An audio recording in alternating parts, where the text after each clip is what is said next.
All right, here we go. Gilbert Arenas, welcome back. Thank you for having me. Number 3, right? Yeah, this is it. Yeah, number three. Number Yeah. 3. Before we get started, you have a new YouTube channel. Yes. Tell me all about it. I don't know why I started it. Usually I have, my basketball stuff, but I was like, just want my personal one so I can, just have fun, let some of my life out. So it's No Chill Arenas. Okay. I got about 1,300 people right now. Right. I've seen it. You actually have like a whole kind of a podcast setup in a way, or? No, right now I'm creating a room. Yeah. And I'm trying to create a podcast, Yeah. YouTube room, Exactly. Trying something different. Okay. Well, why the whole No Chill name? It's stuck. Okay. It just stuck with me. It was when I was going through my little separation, and I decided to just take the gloves off and that's when No Chill was coming out. That little slogan, I have no chill, and I was like, that's actually me. So that's where No Chill came from, because I was the agent. Was it the Agent Arenas show before, or the Gilbert Arenas show? Right. So I was like, you know what? Let me just go ahead and be No Chill Gil. No Chill Gil. I love it. We'll have a link to the YouTube channel and all these clips. Okay. So when people want to check it out, just go ahead and click the link. Thank you. And very entertaining. I've always considered you one of the most entertaining guys on the internet. Definitely the most entertaining guy in basketball. Like you got that title. Point blank, period, man. So pleasure to have you back on the show. Thank you. Well, before we get started, your name actually came up by Irv Gotti recently. Yeah. Tell me about this story. And did you know about this? Yes. Right. So it was my second year. It was my second year. I got the fro. We're playing in Houston, right? This is Steve Frank. This is basically the one-on-one group. Everybody on the team is just one-on-one players. You got him, you got Steve France, you got Kat, you got Maurice Taylor, you got that Moochie Norris, you got that group. So it's gonna be a rough one anyway. Their favorite, of course. And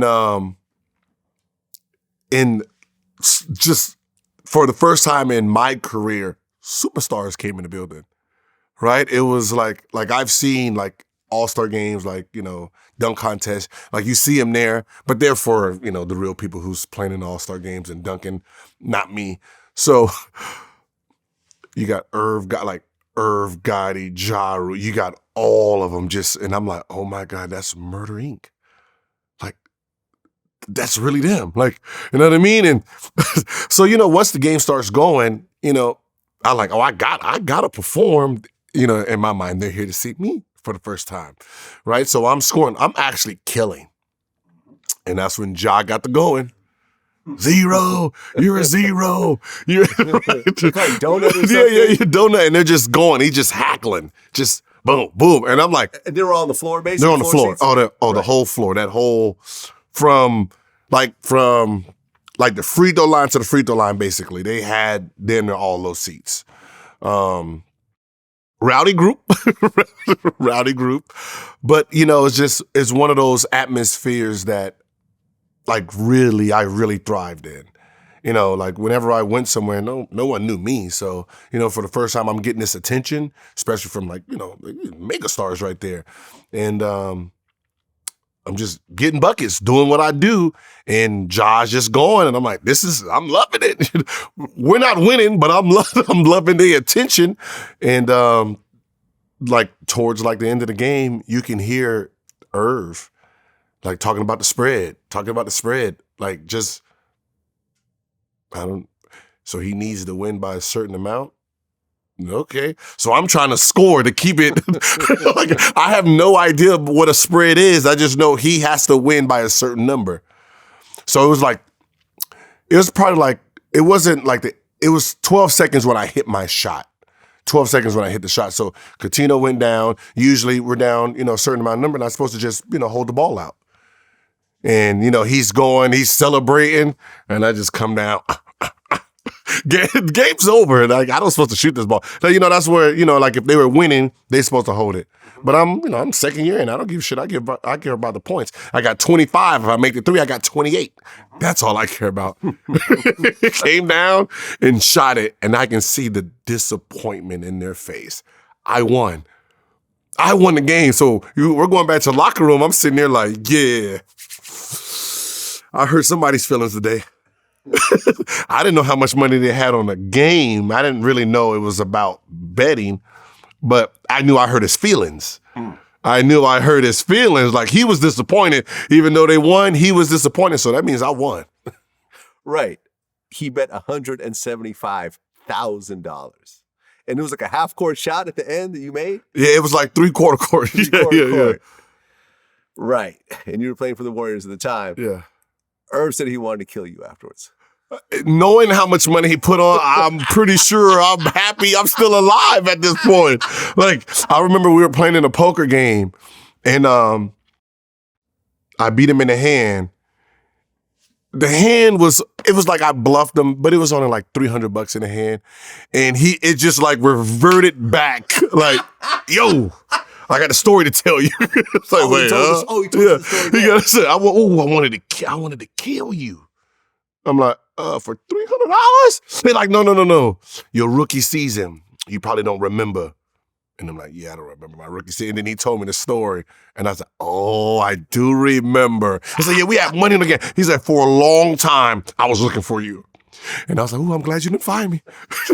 I'm glad you didn't find me. I'm glad you didn't find me. People take that shit serious. Yeah, I love it. Okay, well, Kevin Durant. No one really knows what's happening right now.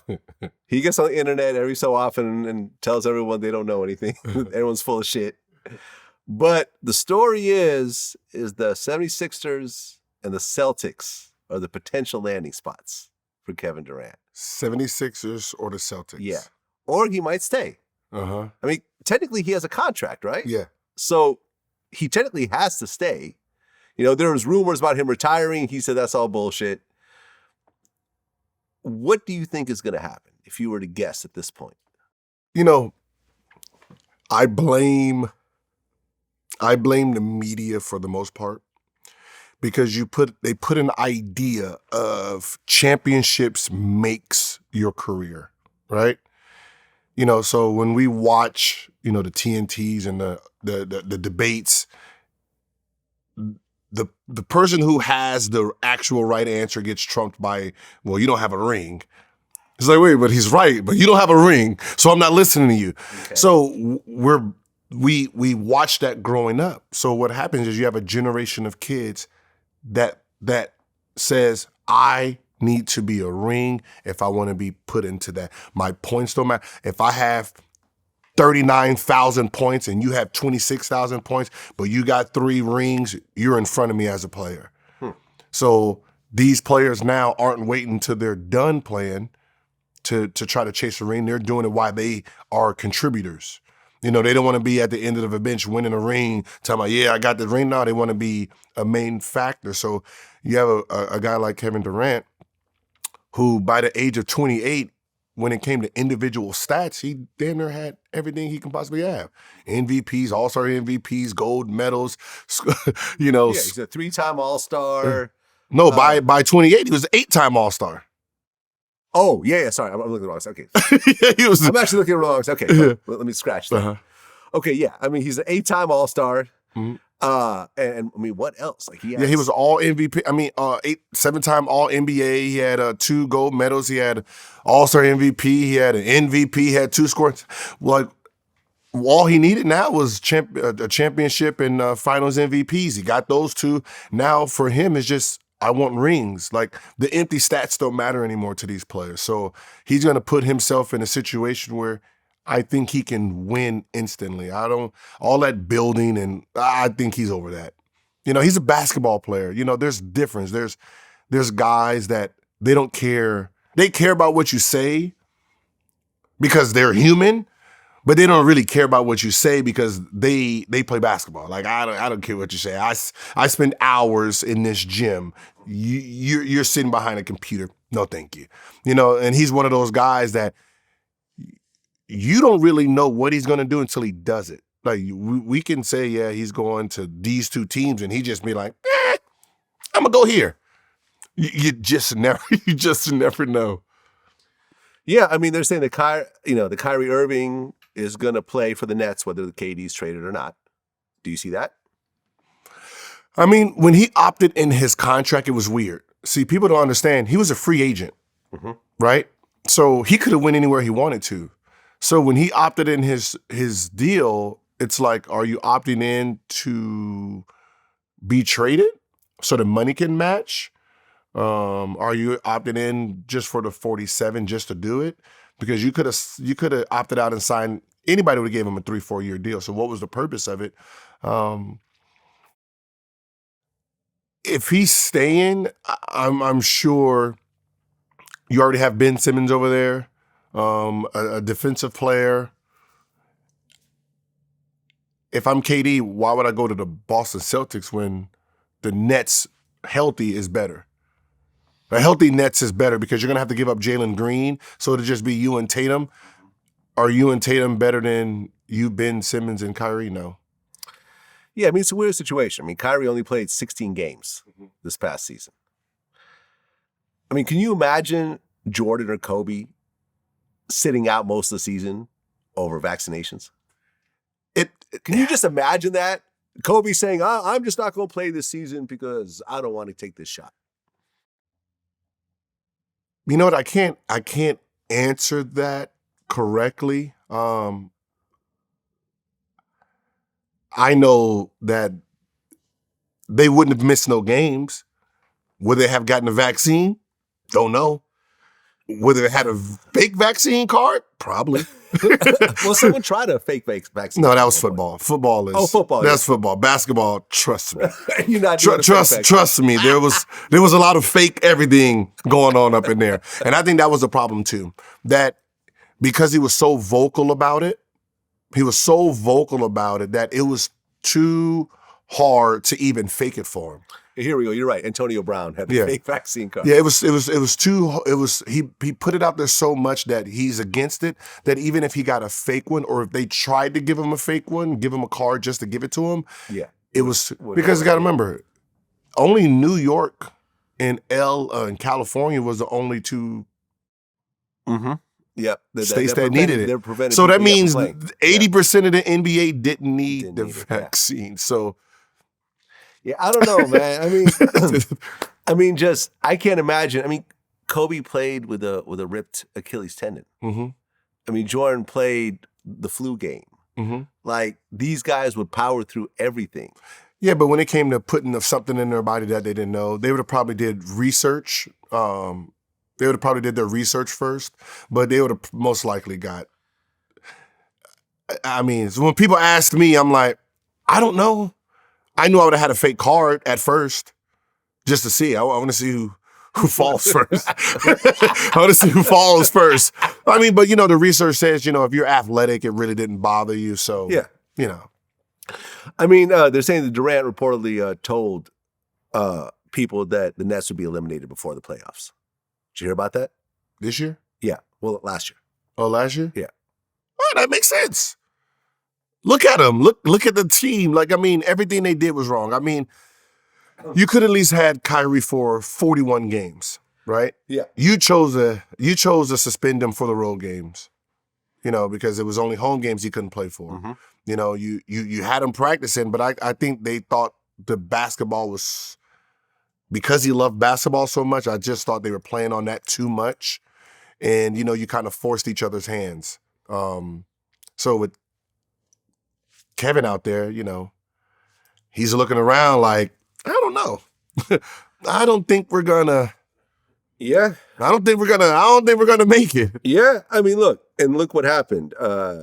Kevin and Kyrie's former teams ended up going to the finals. Yeah. The Celtics essentially swept the Nets when they played. I'm sure that hurt to a certain degree. No. You don't think so? No. Seeing the team because it's just that you could have stayed at. No, that's like that's like 2-3 years removed though. for both of them. Okay. You know what I mean? So you don't really, everything's done changed. Like when Kevin Durant left, you seen what happened to Golden State. They were horrible. They just all got healthy. Boston, everybody was young. So, you're talking about older guys who are trying to win now. I think the problem with the Nets was, and I don't want to put any bad things on his name, is I think the problem with Steve Nash. Here's why.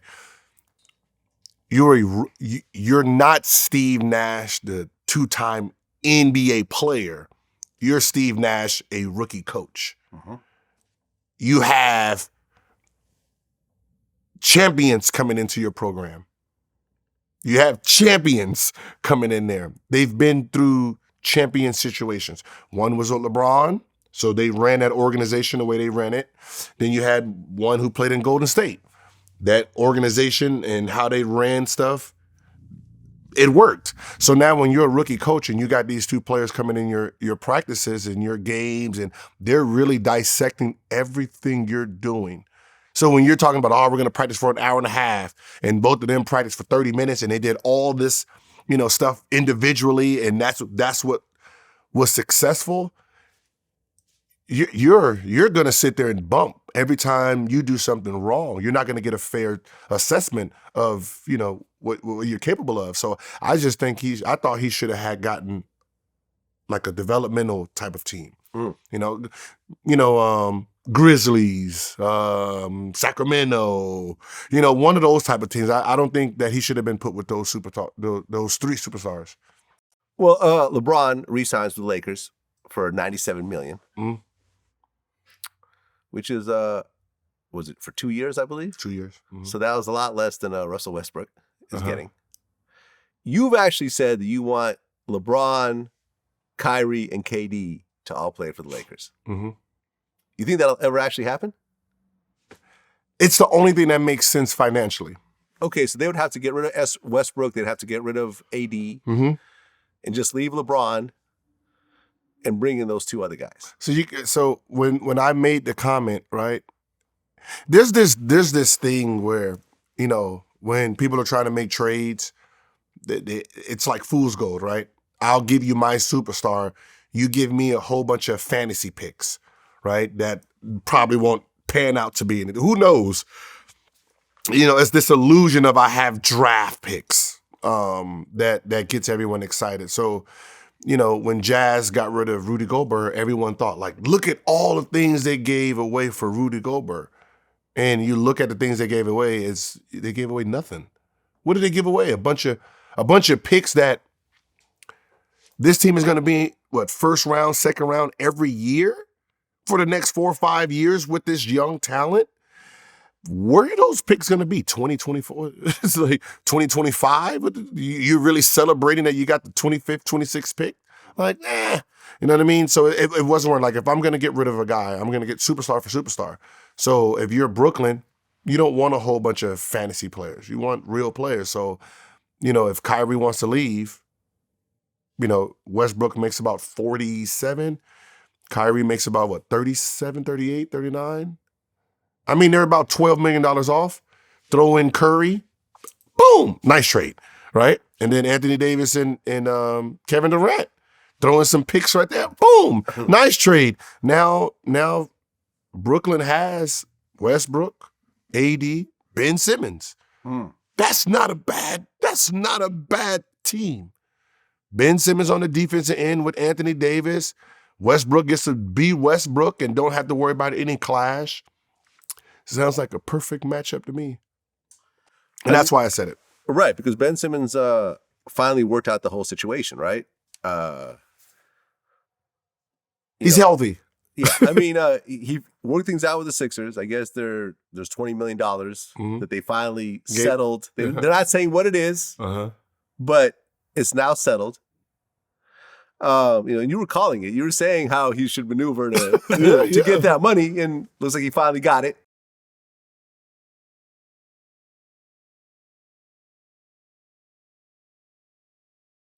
I mean, when Skip Bayless was calling Russell Westbrook Westbrick, you think that's fair, or do you think that? There's no such thing as fair when you got to call someone out of their name. you know, when you're calling someone purposely out of their name, like, I mean, we're calling you Skip Bayless. Like, that's what we're calling you. Like, we're not making up random names that disrespect you. You know, we're calling you out of your name. Like, if I'm having a bad run at it, I'm having a bad run at it. I mean, you know, but, you know, I've missed a triple-double 3-4 seasons. Like, Yeah, I mean, a lot of people say that Westbrook is more athletic than skilled in the sport. mm-hmm. And that's starting to catch up to him. I mean, athletic-wise, strength-wise, yes, he dominates. But when it comes to actually making the shots, is it really worth the $120 million they pay him every year? It's just Yes, an it's worth it. insane amount. He's You think it's totally worth it? He's a triple-double. He's a triple-double bucket. Yes, he's worth it. More athletic than skilled. As of right now, yes, Jordan was too, right? LeBron was too. You know, eventually when their athleticism starts to wind down, that's when they start working on, you know, skilled stuff, you know? Like when Jordan started working on his back to the basket type of movement, is because his athleticism started going down. You know, same thing with LeBron. You know, when he started getting slower, he started working on his body more. Mm-hmm. Right? He started working more on the details. You know, that's all, you know, Westbrook has to do. Just work on the little details, you know, because, you know, he is faster. Like you're talking about once he gets to going to pull up to stop and pull up for a jumper, and that's probably not in his repertoire, right? He has to practice going full speed, stopping and shooting. You know, the shooters, they've done master that since they were little. You know, so when you think about all these fast guys in the NBA, they don't shoot the ball very well. Yeah. Like you're talking about the Jason Kidds or Tony Park. Like these guys are speed demons. You know, it worked for me because I was a shooter growing up. So I knew how to run and shoot. You know, usually kids who are fast they don't grow up and do that. They just use their speed to get to wherever they're going. I mean, do you see Carmelo coming back? If he still has it in his tank, you know, I mean, you know, you got a guy who can still average anywhere from 7 to 15 with the right amount of minutes. You know, but it's kind of crazy that, you know, you have a guy who was out of the league for, what, a year and a half? And then he gets put in the Blazers, does well. It's been like, what, 3 more years now? Yeah, he's still mad at me last I checked. We talked about his side baby, and he, like, DM me an angry DM. Like, you better stop talking about me and my family. I'm like, looking at it going, or what? Like, all right. It happens. It happens. Well, you actually interviewed Lakers assistant coach Phil Handy. Mm-hmm. And he was talking about how Kobe's work ethic was just unmatched. Mm-hmm. How he would tell the trainers how to train and the coaches how to coach. I mean, have you seen that personally? Yes. Yeah, you know, like when I used to come to the gyms when we played the Lakers and I came in early and I'm just watching him go through his routine. I mean, his routines were intense before games. Huh. Like, you know, like he always say, this is the funniest thing about it. Like he's playing the Wizards, right? And he's talking about, that's not how Raja Bell's going to guard me. Raja Bell.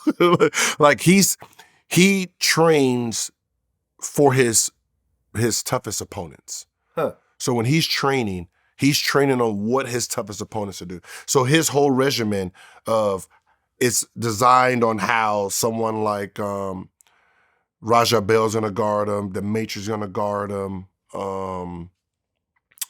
Bruce Bowen's gonna guard him. You don't care about the rest of the field. The rest of the field, you're irrelevant. Those tough opponents, how they guard me is how I'm gonna train. You know, if Raja Bell jumps on the second pump fake, I need to work on my third pump fake. Mm. You know what I mean? And I'm watching it like, Jesus Christ. Yeah, I mean, the story was that he went to the NBA fresh out of high school because he wanted to play Jordan. Mm-hmm. And he wanted, you know, people to say, oh, well, you never got to play Jordan, so he's still the best. Like, he wanted to actually play at the same time, and he got to play him. And we know about the stories about him and Jordan. Yeah. The mess that entailed. I mean, do you still agree that, you know, NBA players should be allowed to play straight out of high school, or do you think that whole 1 year rule is ultimately a better situation for everyone I mean, involved? With anything, no matter if they go to 1 year or they go out of high school, you're gonna have great players that come. You're gonna have failures that come. It's your job to cipher out who's gonna be a pro and who's gonna be, a failure. That's your job as general managers and scouts.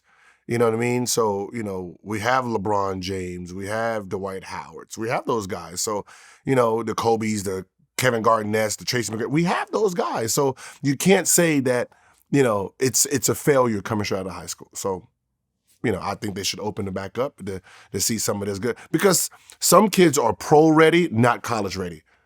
So they can go into the pros and be instant stars versus going into college and then now it's the zone, it's messing up. I got to sit there for 2-3 years and the game is different. And then there's some guys who are average players in, college and going to be superstars. You got to remember, Zach LaVine was Zach LaVine. He was coming off the bench. He wasn't a star. And look at him.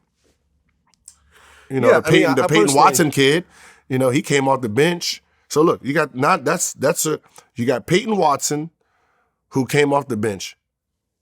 He gets into the draft, right? First year. You had, Jazu Zhang, the star player who would have been a top 5 pick last year if he came out, decided to go back to school, didn't even get drafted. Yeah, you also run the risk of injury. Yeah. Whether you're in college or whether you're playing for overseas. I mean, why do they even make that rule? They make the rule because older players want to stick into the league a little bit longer. Really? Whenever they make rules, it's the players' union. Oh, it's the players' union. It's the pressures players' the union. NBA. Yeah. Oh, it's the it was players. just a way to squeeze out an extra season or two. Yes. When you're in your 30s. Because you got to remember, if I'm 35, 36, and they got 3 new draft picks, prime example, John Wall, right? John Wall the year before, so not this season, the season before, averaged 20 and 8, 20 and 7? 20 and 7. Come back the next season, the whole team is young, and they were like, I don't need you to win pointless games for us. So just sit. Right? That's what was happening. That these guys who are these veterans that's supposed to be the Haslams, they get pushed out. They get pushed out faster. So when they started making these rules up, it's basically, let them go to school 1 more year because there was a time where 7, 8 high school kids was coming in. Then you got 8 high school kids plus the 1 years. Like no one cares about the seniors anymore, the juniors anymore. They become irrelevant. And then now more youngers are coming in. That means you got to get rid of some of these old guys. So all deals are done from player unions. Okay. That's like the girls. Girls can't come in. Girls got to go to 4 years. That's because the WNBA girls don't want them to come in faster. Wait, you got to play 4 years to join the WNBA? Yes. Really? Which is what's ruining the league. Yo, I never knew that. So now you got 4 years. You got to go to college. You got to be removed out of high school 4 years, which is dumb. Yeah, I agree. One because if you understand skill development, you will understand they're wilder, younger, right? It's like a wild animal, right? So if you have them at 18, 19, the thought process, the creativity is it's there. Once you put them into college for 4 years, you put them, it's like jail, right? They become confined with these movements. They're confined with this system. Like, that's what you're doing with your talent. So you're taking all these wild type of, they don't have the Lonzo Balls, the Zions, the Lukas, the Trae Youngs throwing it between the legs. They don't have that. They'd already broke those girls 4 years. You broke them for 4 years before they got to the NBA, so they can just fit right in. When you need those girls to come in out of high school 1 year done, so they still have their creativity. They still have the flashiness before you done already tamed them. So you take away the excitement from the game by doing that. Yeah, and the girls end up having to go overseas to make money. Which is their number one job. So technically, overseas is their number one job, and NBA is their second. Exactly. And now you see the Brittney Griner situation. Uh-huh. She got 9.5 years for a vape pen in Russia. What's really interesting, I never knew this because, I mean, I took one vacation to Russia after we moved, but we did an interview with Fredro from Onyx, and Russia was their number one market for years and years for Onyx, right? They love the whole slam dance and all that shit. You know, Fredro said that they smoke mad weed in Russia, that everyone smokes weed. He smoked better weed than in Cali. They got grow houses. It's not a big deal. And this whole thing is just political. She got caught up in some political shit, and it's fucked up. Mind you, she said her doctor prescribed it for her. Oh, okay. But you know, she went to the dispensary, and it's totally legal in America, and it's totally legal in a lot of states in America. Russia is just not one of those places. But I would tell you this. There's weed in Russia. So it ain't, I mean, it's like, it can't be that serious because it's not like, where you go? Mongolia. You go to Mongolia, you just catch you smoking weed, niggas to chop your fucking neck off type shit. Like, it's different. Russia's different. Russia's hip. They got hip hop. They got weed growers. I'm gonna keep it real. Like, niggas is growing trees. They got weed out there. They got shit. Right. Real shit. Indoor. Popping.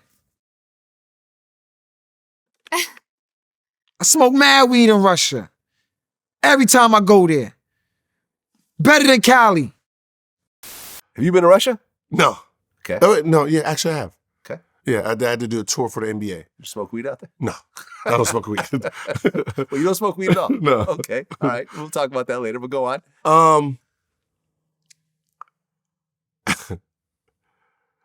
This is my thing here. Who is she more important to? The WNBA or Russia? Or America? No, what I'm saying is the WNBA team or her Russia team. The WNBA team, she makes 200-something thousand. That Russia team, she makes $2 million. Aha. Right? She is the queen in Russia. Okay. So if she has a vape pen, she has all this, they know. Like, you don't just wake up with just, I want to smoke vape. If you're smoking vape pens, that means you most likely smoke weed a lot. She's been in Russia a long time. Yes. Whatever she wants in Russia, she's going to get in Russia. That's who she is in Russia. She is the queen of Russia. So what is it really about? Like, someone asked me and I said, I want to see what happens when the Russian season comes around. What is that Russia team going to do? They're not going to keep her in jail. That's their player. You think she'll ever come back to Russia after this? You're tripping right now. She would never set foot in that country for the rest of her life. I mean, she's in jail right now as we speak. I just want to see what happens when the Russia season comes on. Will she be out? They already put out an article. If she is out. Now look, they're doing, from what I understand, they're doing a prisoner exchange for the Merchant of Death. No, yeah. But no, what I'm saying, before you do that, they already came out and said, while she's doing her 9.5-year stint, she's going to be able to coach. Wait, what? Yeah. I didn't hear this. So she's going to be a prisoner coach? Yeah, she's going to come out the coach. That's what I said. I make a run for it. But that's what but that's what my thing is. Like, I know it's political, but she's more valuable to Russia than she would be to us, in a sense of she's your golden goose. I don't see you holding her in jail for fucking 9 years. I'm going to call your bluff. I'm going to call your bluff. I want to see. I want to see you hold her in jail for 9 years. The best player in that country. Nah. They already said, oh yeah, we're put in a program where she can come out of jail to coach a team. Yeah, I'm sure. I'm sure. There should be some. You should do some research. I've never. If they knew she had a pin on her, is this? You're right.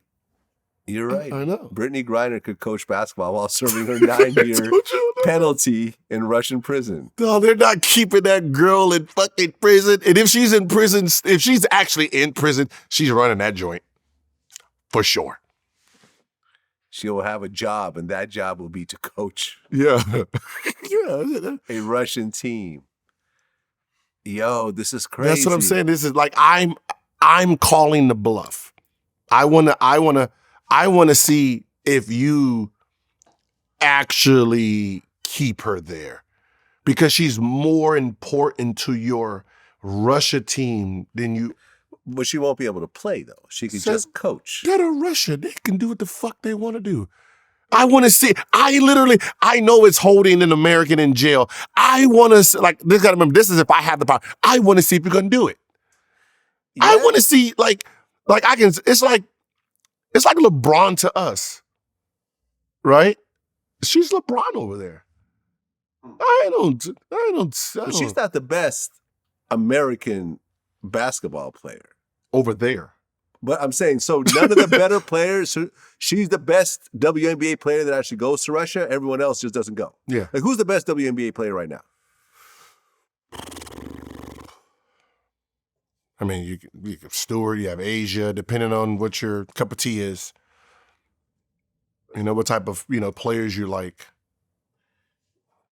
You got Taurasi still, some of the young girls. Breonna Stewart. Yeah, I said Breonna Stewart. Jonquel Jones. Mm-hmm. Aja Wilson. Mm-hmm. Candace Parker. Yep. Not Candace. Jewel Lloyd. Courtney Vandersloot. Yeah, Brittany's name is not coming up in this list. Yeah, here. That's what I said. She's more. So none of those players I named actually go over to Russia. Nah. That's what I said. She's more valuable to them than she would here in the grand scheme of things. She's like the Stephon Marbury of and Russia, yeah, in a that's way. just like how he was in China. Yeah. She's like that in Russia. Prime example. Stephon was not the best player in the NBA, but once he went over there, he was a golden child. So that's like Steph. That's like Steph going to that's like Marbury going to jail right now in China, in Beijing, right? And going to Beijing, and then it's like, all right, America, if you want him back. Like, wait a minute. He's like God over there. Stop. Maybe this is a whole way of them trying to keep her in Russia to keep playing for the Russian teams. Listen, this is crazy. Hold on a second. Yo, this is crazy. Because think about it. They'll be like, listen, you don't have to coach. We could put you in hard labor in Siberia, or you can be on this nice, cushy team. Yeah. How do you want to play these 9 years? But what I'm saying is, rumor is this ain't her first time being arrested over there. Oh, I didn't hear that. Let's just say she is the queen of Russia. Let's just say that, like, she is the queen of Russia. So whatever she wants, she gets.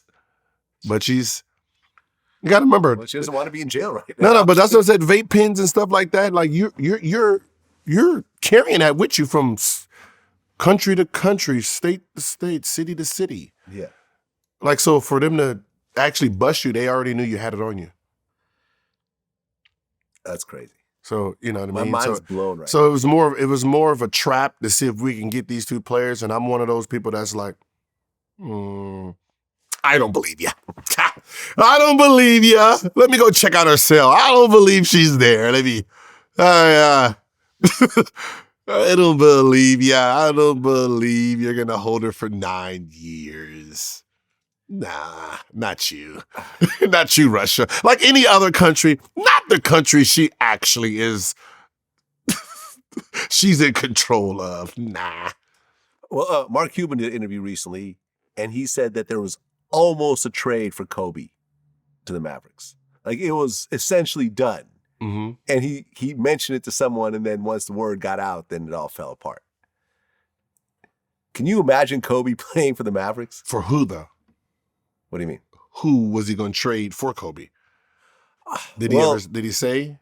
No, because I remember in the interview he said that Dirk was like, "Oh, I'd be cool if you traded me. He was like, no, we wanted to keep you. Also, and we wanted to add Kobe to the roster. So I'm not sure who the trade was over. So this probably would have been the time they were trading for, they was trading Steve Nash, letting him go. Did they say what year? 2007. Yeah, okay.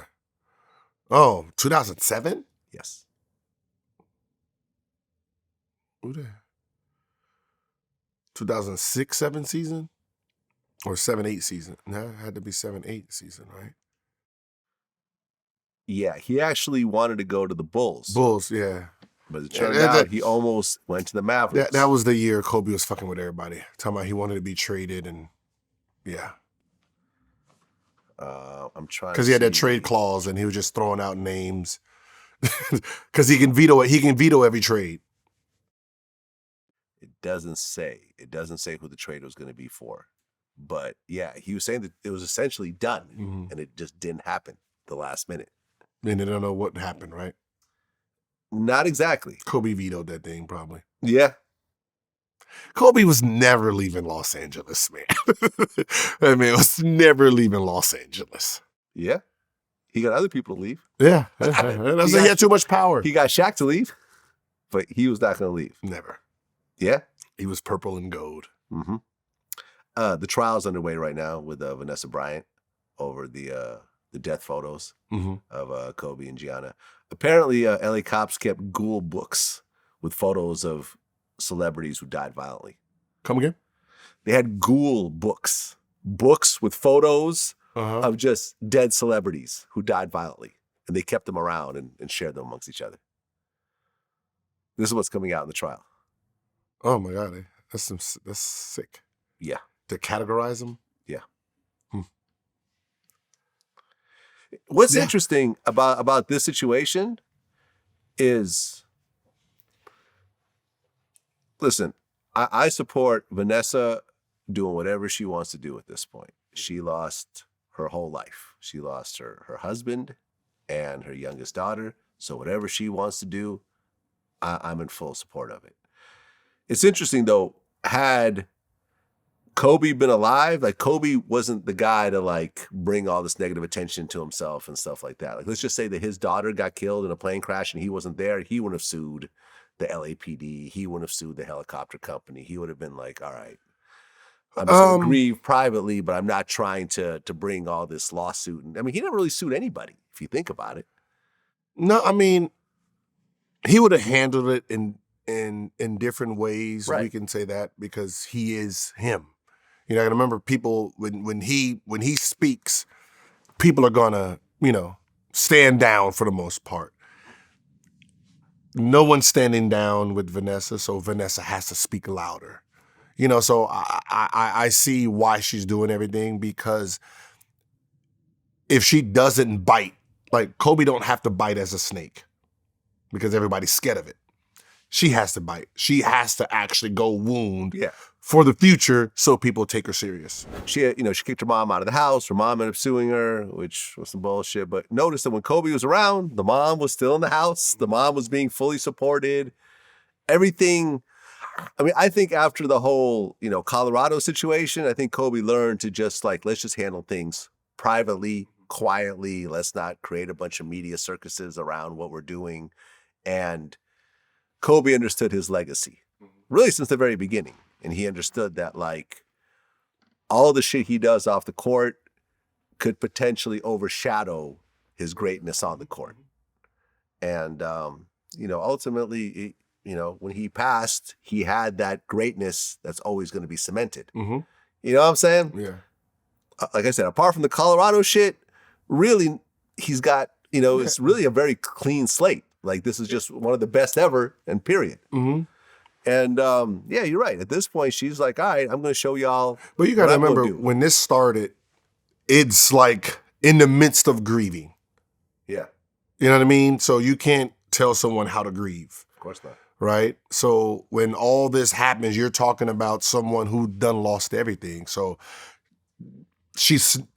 that's the worst person that you want to piss off at that point, because they have nothing to lose in their minds. And they got enough money. They got enough money to do whatever the hell they want to do. Want. So The lawyer, you know, they're like, I don't care if I'll spend more money on this lawsuit than what I get back. Yeah, It doesn't matter. Yeah, so, you know, like, even if she wanted to back out of it now because everything's calmed down, it's already too late. You know what I mean? You're 2 years removed into this lawsuit. You can't stop out of it now.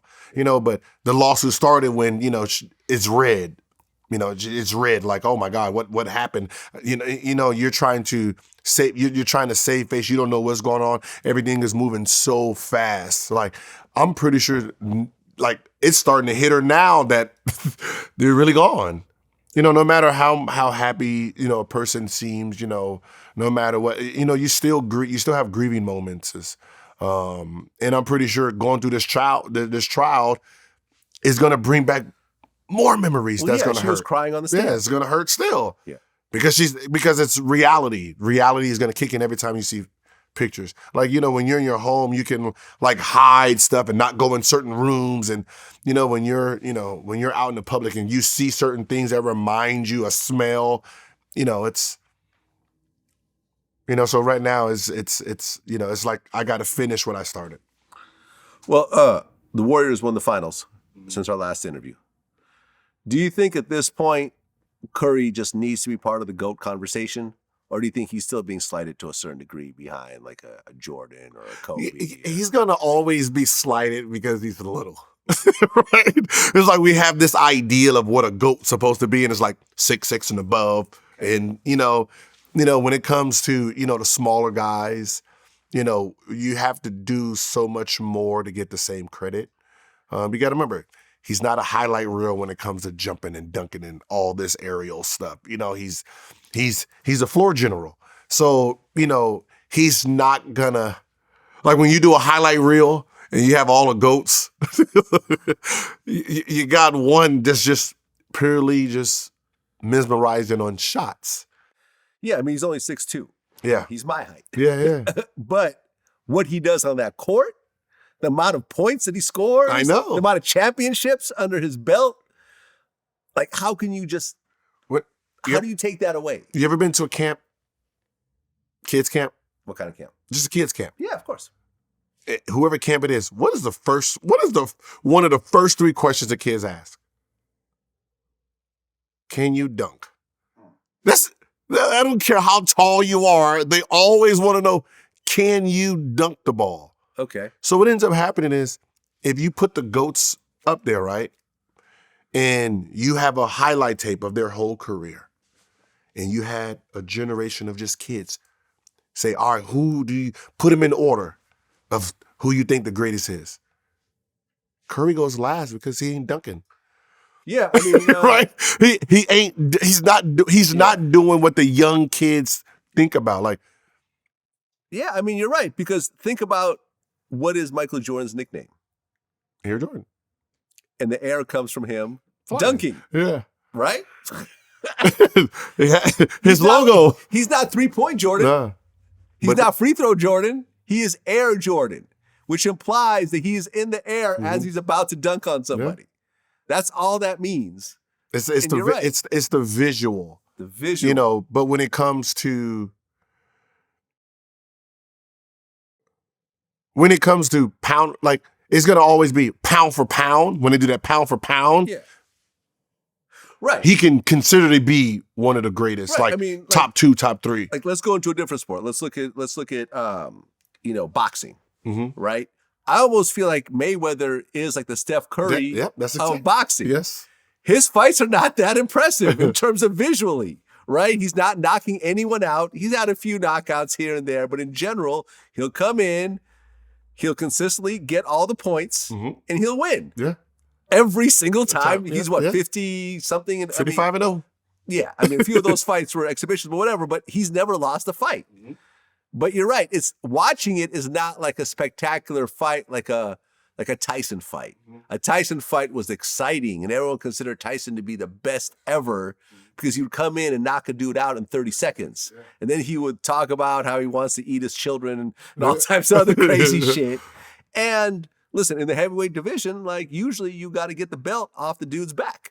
Yeah. But you're right. Curry will just sit there and be like, okay, no highlight reels, but No, but his highlight reels are amazing for what it is. Right. Like when you're talking about dribbling skills and the stuff he does to people, it's amazing. Yeah. But you got to remember, when it comes to levels of just men themselves, he's like the king of 6'3" and under.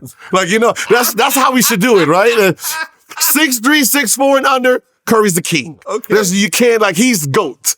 He is the GOAT of that 6'4" and under, Curry's the GOAT. And it seemed like that's how you do it, just like Mayweather, because when you talk about the greatest boxers of all time, they're going to go for, mentally, you go for the people who knocked out the most people. Ali. Yeah, you're going to go for the people who just battered on people, right? They just brutally just knock people out. And then that's how you do it. Like I heard a boxer say, when they're talking about Mayweather, they said, I wouldn't even put him in my top 5. He doesn't even have enough fights. And I was like, wait, what? He said, man, some of us got 100-something fights. We were fighting 3-4 times a year. Every year, yeah. Every year, 4 or 5 times a year. He's won every 3 years, every 2 years. And I didn't even think about it. He's like, I'm fighting 3 or 4 times a year. 1 year, I fought 8 times. Yeah. And and I had to think about that. Like, so when you start looking at the records, you're like, 55. That's not even. You don't even qualify yet. And I was like, ugh. Yeah, I mean, listen, I interviewed him on Shumpert, and he said that he absolutely hated the Warriors, and the reason is because they kind of changed the game. Like the way that they would move on the court, and the way they would start getting those threes, and start they would just keep. Just keep beating you at the end of the game. That he just hated them, but they actually changed the game. You actually said you hated that team. Yeah. And you were playing them. Hell yeah. I was supposed to hate them. The basketball guys told me to hate. Like, I was supposed to hate them with all my heart. I mean, what was it about them you hated so much? They was a different version of basketball. How so? It was different. It was how we all learned is how, it's like that traditional way of life. Why not go and get the easy points at the rim? And then, as you start heating up and getting more of a feel, then you shoot your deep shot. You know what I'm saying? Right. And they had completely butchered that mold. Right, with Steph. And said, yeah, when the jump ball goes off, we hot from 3. And just outscore you. Yeah, that pissed me off. I didn't, you know what I'm saying? I didn't think to do that when I was a kid. So a little bit of it is that, like, why ain't I think of that? Would you agree with that? Mm-hmm. When you have players that are very skillful, right? And for them to wield their dominance over something, they have to be effective at what they're doing. Once they become effective at that, you have to change to try to guard it, not realizing that they're effective because that's what they're great at. You're trying to adapt to them. You don't have the personnel, right? So everyone wants to go small ball, but you don't have Steph Curry, Klay Thompson. You don't have an unselfish Draymond Green. You know what I mean? You didn't have a Kevin Durant. You don't have the pieces to try to mimic that. Yeah. If you want to mimic that, you just steal those players.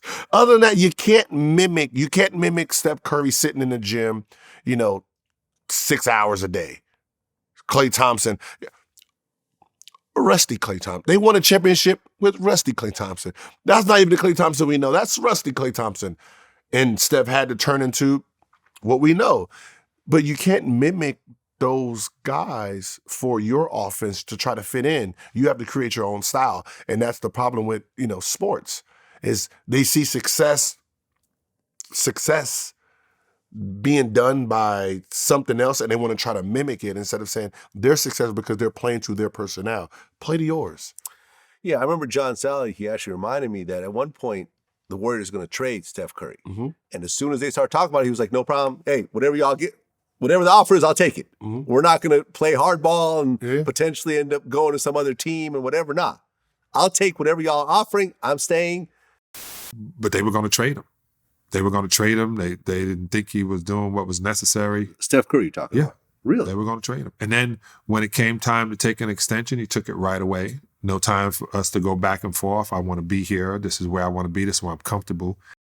And look what happened at the end of the day. And it was so funny and because he was getting injured, his contract was low, even his shoe deal, everything was low. And what ended up happening is it turned. He turned. He took, said, you know what? I like this style. I can do something with it. And then eventually the hard work paid off. I mean, you being a professional basketball player, where would you rank Curry? All-time greats. All-time Greats. You knowing what you know. Let's take all the 6'2" bullshit out the equation. You, one of the top NBA players of his era, knowing the game better than everyone who's watching right now, where would you rate him in the all-time greats? Without even just diving into my list, I'm going to just go and say he's going to be top 10. Somehow I'm going to put him in the top 10, knowing what I know, knowing his work ethic, knowing his height, knowing what he does, the excitement, being a guard, being a guard in Golden State where I was too. Like, I'm going to put him in the top 10 just off of rip. Like, it's like one of those things. I'm going to put him and then I'll try to figure it out from there. But we're trying to compare his style to a style that is dinosaurish. You know what I mean? So when someone was like, well, how are you going to leave out like Larry Bird? Easy. Easy. Like, I can do that easy. I can look at his stats and then go there, not realizing, well, the game is so much faster. Meaning when they were scoring 86, 96, these guys are scoring 100, 120, 140, so they're going to get more attempts than you. So their numbers are going to be higher than yours. It's going to be inflated because they're moving faster. They're not sitting there pounding the ball in. So it's hard to really gauge, So I say, I can only go off of from 90 up. Anybody before the 90s, I don't put them in my top 10. So the Bill Russells you want to put in your top 10? No. Well, I mean, the Bill Russells were like having to get summer jobs and so forth, like to make ends meet during that era, right? Yeah. So that means if you got to get a summer job, that means you're not working on your game that much. How good is that era? Exactly. But that's mine. That's me being just picking. Boop, boop, boop. Yeah. You know what I mean? Like I looked at, rest in peace, Bill Russell. I went back. And I'm sitting here like, there's 6 teams, there's 8 teams, there's 4 and 4. Yeah. You guys got 10 All-Star games, but there's 12 players on the All-Star game. There's only damn near 20-something players on each side. Of course, some of you guys are going to have fucking 9 All-Stars.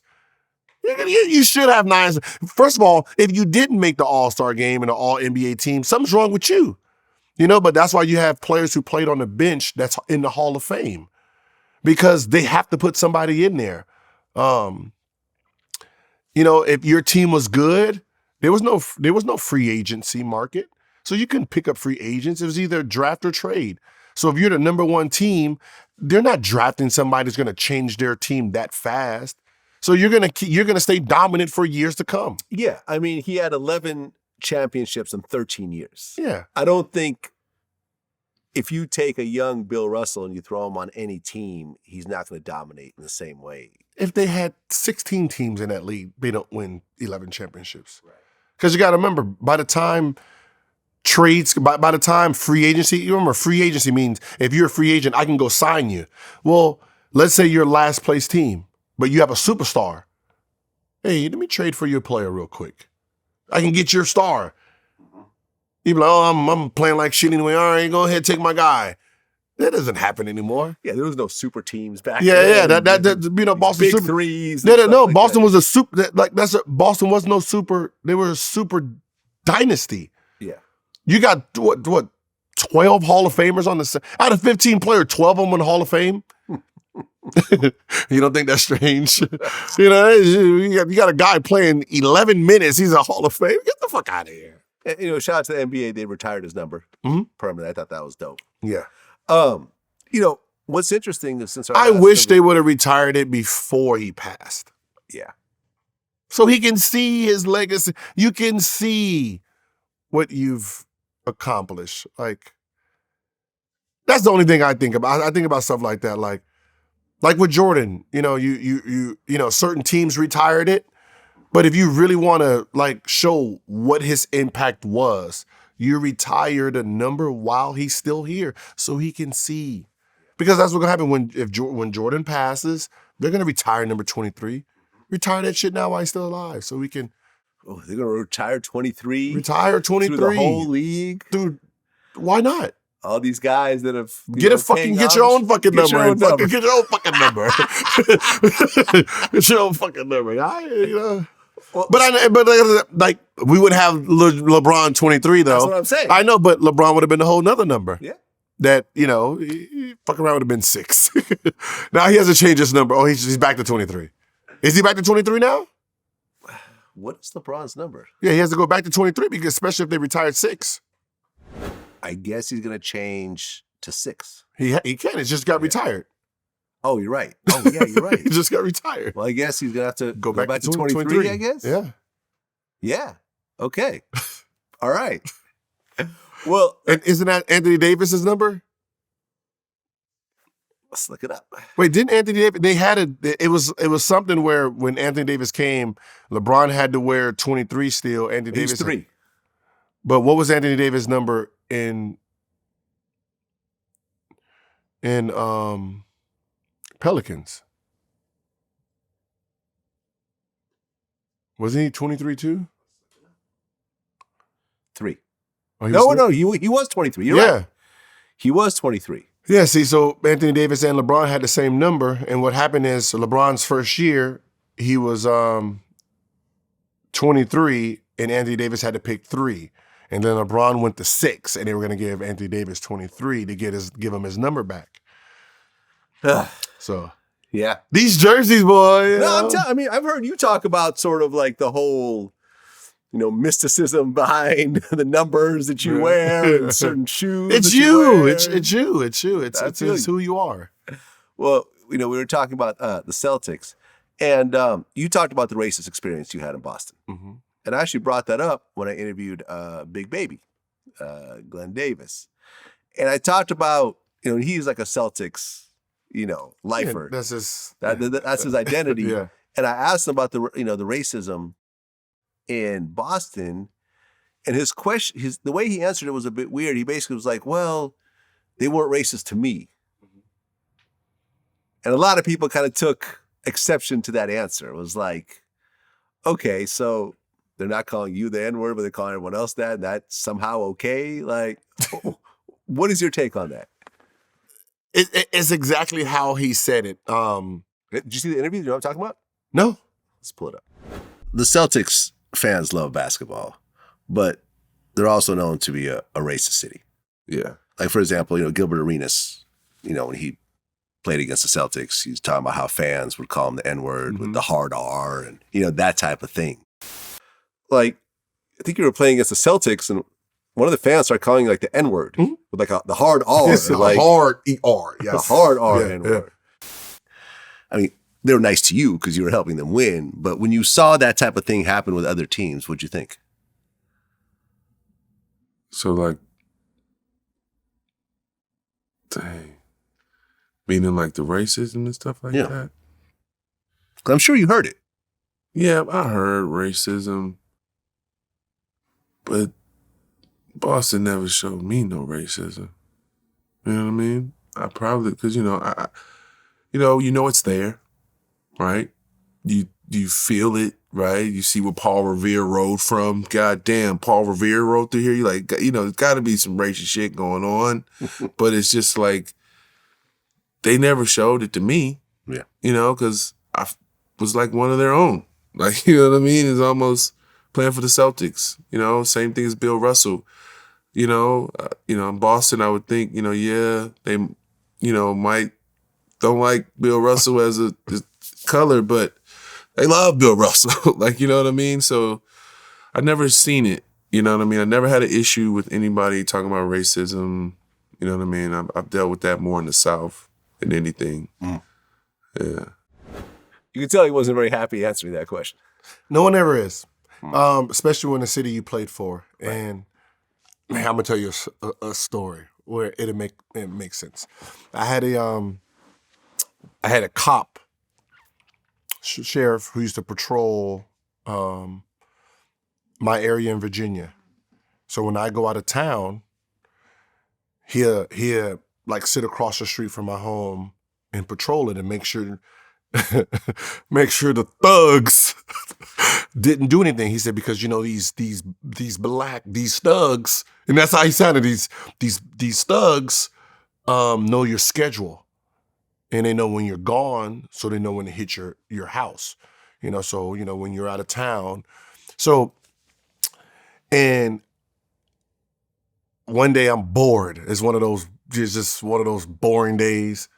And then I see him across the street. I just walked across the street, right? You can see him like panicking, like why is he coming over here? And then it was like, I heard your comments the other day, and what's the deal? And he was like, I'm from Virginia, and he says I was raised different. I was really raised different, and he telling me the backstory, right? And then, so I said, what did, black people do to you? Personally? I was like, yeah, personally. Nothing. He said, but it was put into me when I was little. But he says, but I'm a Wizard fan, right? He said, Wizard, my sports, me being a sports fan, me being a Wizard diehard fan, trumps my racist behavior. He says, as a Wizard, I don't see your color. You're a Wizard player. And I was trying to understand what he's saying. He was like, before when it was red, white, and blue, now it's blue and gold. You're blue and gold. You're a Wizard player. And that over trumps that skin color. So when I hear, Big Baby Davis, I understand it now. That green, that Celtics green is the only thing those people see. They don't see the outside color anymore when it comes to those players. So when he says, I'm like one of their own, he's right. You're part of the green. You're part of the green and gold. You're a Celtics player. They don't see the black. They don't see that color. They just see he's a Celtics player. Like Paul Pierce, you're a Celtics player. You're green and gold. You're not a black man. And that's how they treat that. It's I never understood it until I talked to that cop. Like, I'm a Wizard fan. I'm diehard.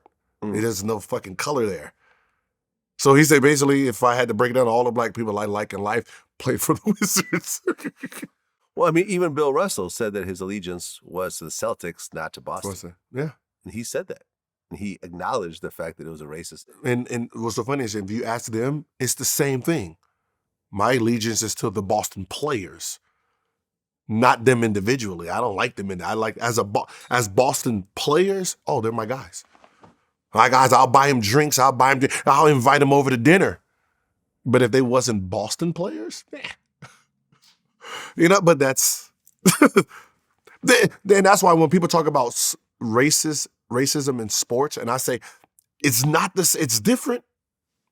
It's there, but it's a little different. It's different. Like, you got people who really separate and just say, all right, this team is more important than what I was taught. And some people separate it. Yeah, kind of reminds me of the Do the Right Thing scene when Spike Lee was talking to the Italian guy at the pizzeria. Mm-hmm. It was like, who's your favorite sports player? Oh, Michael Jordan. Who's your favorite singer? Oh, Michael Jackson. And it's like, oh, but I thought you hate black people. Like, oh, but they're not. They're not really black. But that's what I say. Yes, they are. It's like when I was in Boston and someone was calling me the N-word, And I was like, bro, you have a Paul Pierce jersey on, bro.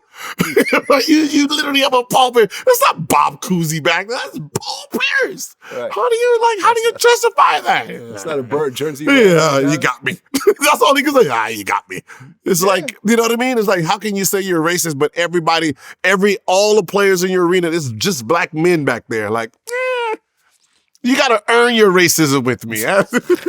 Like, you want me to believe you're racist? Like, I just want to see like Bob Cousy, Sherman. Like, I just want to see all white people back there, like the old ones. Like, I don't like just old white men. No, I don't want to see no new Kevin Garnett on your back, fucking Rondos back there. No. Funny. Well, Draymond Green ended up dissing the 98 Bulls. He said that our 2017 team would beat him by a dub. Agree or disagree? I disagree. A dub? A dub. Beating Michael Jordan by a dub.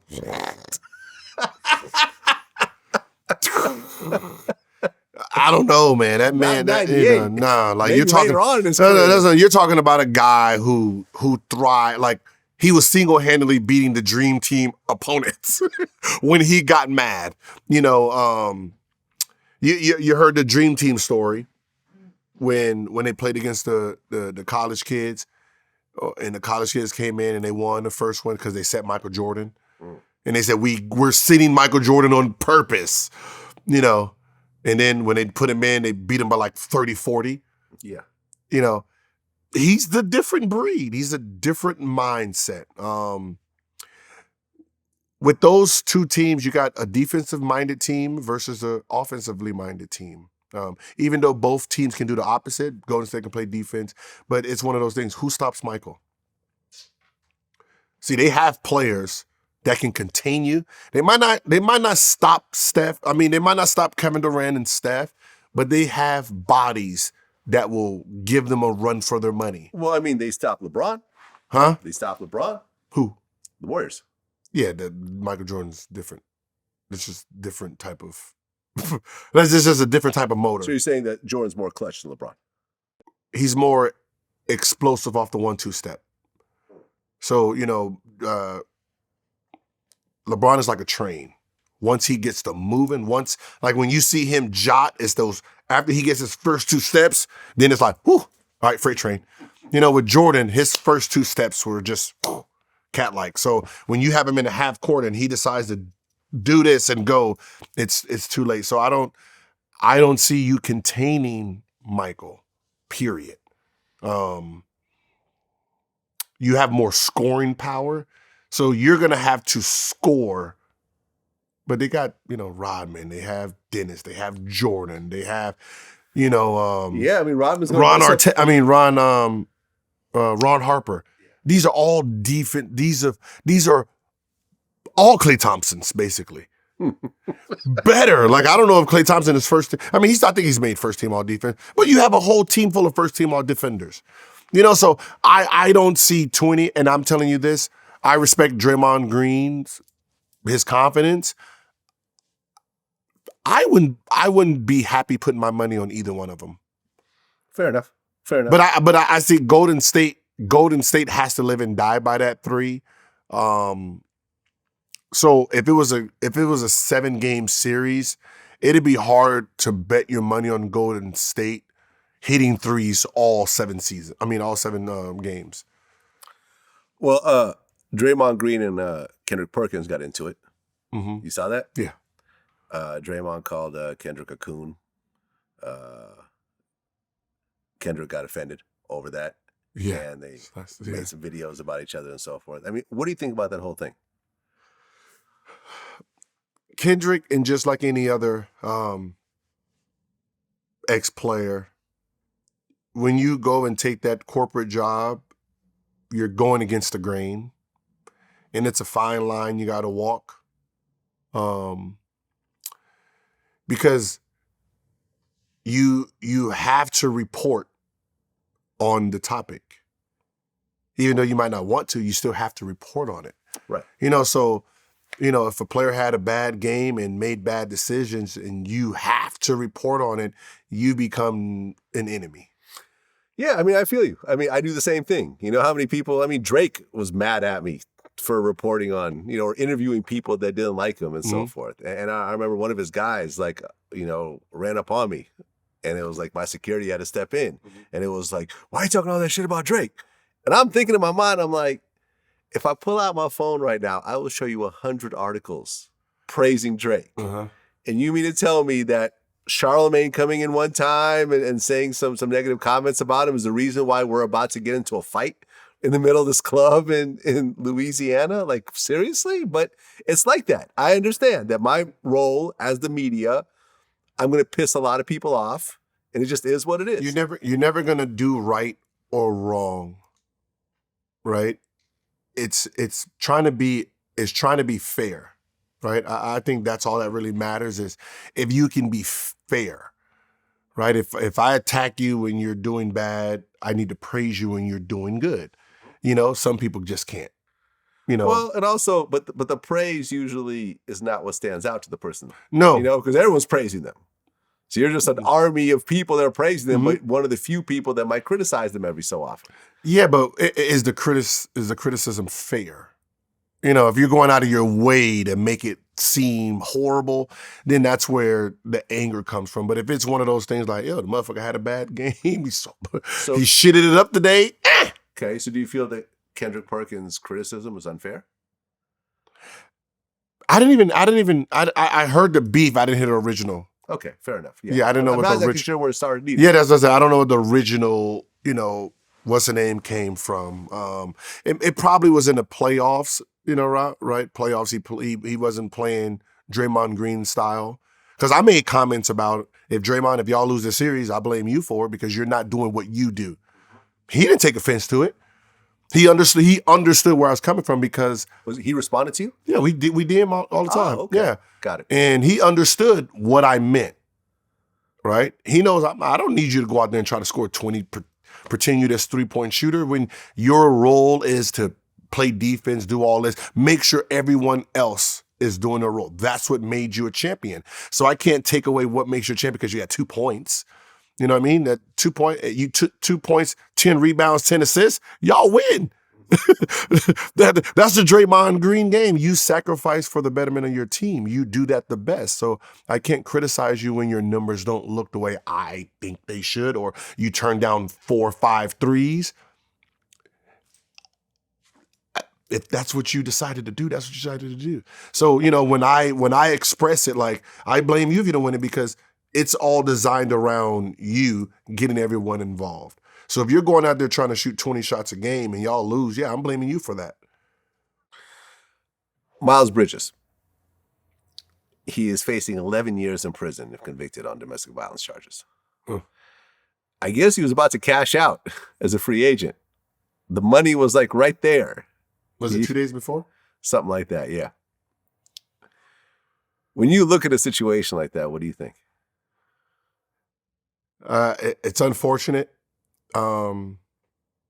It's unfortunate for both parties.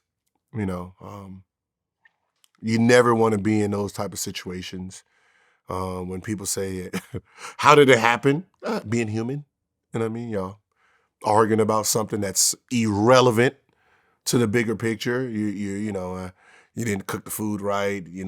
Who's this girl texting you on your phone? Where were you at last night? Something that's just not worth $100 million. I can tell you that. That's how much he was looking at. Yeah. Something that's not worth $100 million. I can tell you that. Probably like 3 year, 4 year. 100 million. Probably a 4 year, $100 million deal. So whatever the fight was over, it wasn't worth it, I'm sure. Is it real or not? Not my. Yeah. Like, it's not my job to figure out. Yeah. But I mean, he's facing 11 years, which in my mind means that there is a lot of physical evidence that's looking bad for him. It's not like I slapped her and, I ran out. Clearly. Oh, she was beat up? I mean, you don't face 11 years over. Face 9 years over a vape pen either. So, it's not Russian. We're not Russian. So, I don't know. I mean, I didn't, I usually try to stay out of those type of situations. If I wasn't there, I don't know. I've seen fake ones. I've seen real ones. So, that's between them two, and hopefully they can get over it. But I can tell you this. I hope they don't stay together.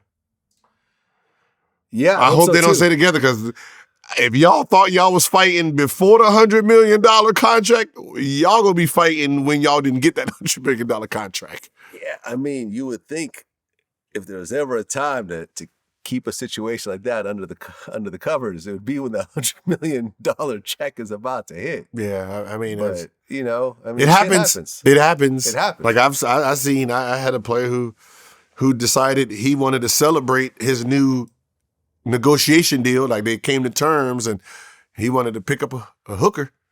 I heard about going to the club. Right. So you talked about this on your podcast. There was a player who had a $40 million deal pending. Mm-hmm. He was like, yeah, happy he's going to celebrate. Like, they came to the terms, and this is what they're going to sign in the morning. That next morning, he was about to sign for 40. A few hours later. A few hours A later. few hours, basically less than, he was going to sign less than probably 14 hours later. He decided to pull over, and there was a prostitute on the street, and he asked her for, how much for some head. Uh-huh.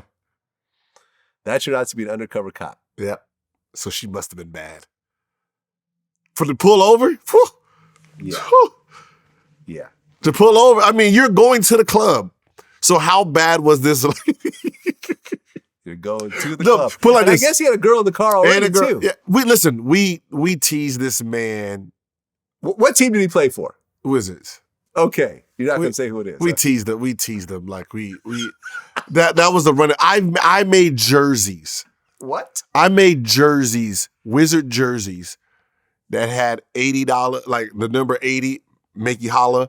Like, I had all. Oh, that's what she offered? Yeah, he was $80. So y'all, like, we had like the same, like the transcript, we was putting that on jerseys, and we were putting in this locker. The like transcript. Yeah, like we'll put like his thing, like I want the same. Like, it was just like little things as his name. I want the same, and then his number was 80, right? And I wanted him to wear the jersey in the game. That was the ultimate like troll. And before every game, they had to check. The team had to check the jersey to make sure it was his jersey, because $80 make you holla.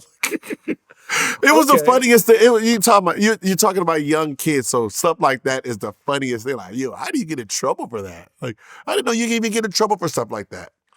How do I get in trouble for trying to buy it? Shouldn't she get in trouble for trying to sell it first?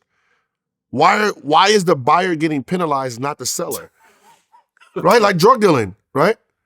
The person who's selling is first corporate, then the buyer, right? If there's no seller, then there's no buyer. So how can she be able to sell? Saying it's entrapment. But in some way. But even entrapment, it should be illegal. Like, it should be illegal to get the John when there's an aggressor. The aggressor should be penalized first. So if she's out there selling and I pull up and you after she names her prices, well, first of all, you have to penalize her first. If she's not on this corner, then there's no me. I mean, that's the rule of the thumb. Legal system has always been unfair. But that's what. But it's unfair for that. That was the wrong one. There's so many unfair instances we could talk about, but yeah, it's crazy because I guess because of that, he still stayed on the team, but they ended up carving that deal down. Oh yeah, no, they wasn't gonna let him go. So we went from $40 million to what? It was like a slave, like we called it a slave deal. It was like 5 year, 15. So okay, so for $40 million, how many years was 5 years? 5 year, 40. $8 million a year, Mm-hmm. and he went down to what? 3. $3 million a year. Yeah, it was 5 years. Yo, so he lost more than half of his deal. He went from 40 to 15. He lost like what, 70%? Yeah, Wow. and he's a young kid, so he's gonna sign it. Got him for cheap. That's crazy. Got him for, He like, stayed on the team? Yeah, like let's say Miles Bridges, right? If he doesn't face jail time, right? If he doesn't face jail time, they can. Charlotte's gonna keep him for pennies on the dollar. Yeah. They would just slash his deal. Oh, you just slap. 5 year, $25 million. What's up? What's up? What's up? 100 million? Don't know about that. No, I don't know about that. I gotta give 5 years, I 25 ain't bringing up million. old shit. Yeah. You gotta play under that. Now you gotta play the same game. Today's price is not yesterday's price. And I can tell you this: I don't mean to say this, but this is just business. If they can get Miles Bridges, the same Miles Bridges, forget the incident now. He got a black eye over his name. If they can get him for a 5-year, 4-year, $20 million deal, you know what type of team that they turn into? They have so much flexibility and money now. It clears up a bunch of money. Now, Professional sports are ruthless, man. Now you gotta remember, you saving $75 million. You can sign more players. Exactly. Yeah. And they're like, well, go play for another team then. I heard Lonzo Ball, LaMelo bought the house next to Jordan. So stuff like that don't happen to him. What do you mean? Who's your neighbor? Michael Jordan. If police come to that house, who can stop them? Michael Jordan. Michael Jordan. That's crazy. That's right. crazy. I mean, a lot of stars should think about that. You move next to your owner. Because if anything, the domestic violence, any of that stuff go around, you have first line of defense. That's brilliant. Yeah. Yeah. When I heard about that, I was like, that's smart because, hey, they see them police cars coming up and something happened. Michael Jordan's putting a stop to all that. This is my guy right now. I'll take some pictures with you. Yeah. This is my guy right now. We're gonna hold on, sweetie. I know. Hold on. Let me. Well, you need a check. I'll write you the check right now. Let's take it easy. Well, yeah. I mean, look at the Deshaun Watson situation. I don't understand that. For 11 games and fined $5 million. What happened last year? What do you mean? Wasn't he suspended last year? I think this is the whole thing over the whole massages and everything else like that. What I'm saying is, he didn't play last year. Those wasn't suspension games? What the fuck was that? Gotta look this up. How are you? Yeah, he's getting suspended.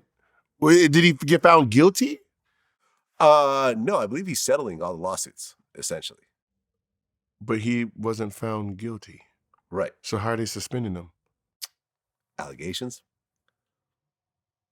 I don't know if there's any criminal charges against him. The whole thing is janky, man. The whole thing is janky. But I thought he missed all of last year for a reason. So they suspended him last year for these allegations. How didn't you suspend him again for the same allegations? How do you penalize him twice? Right? He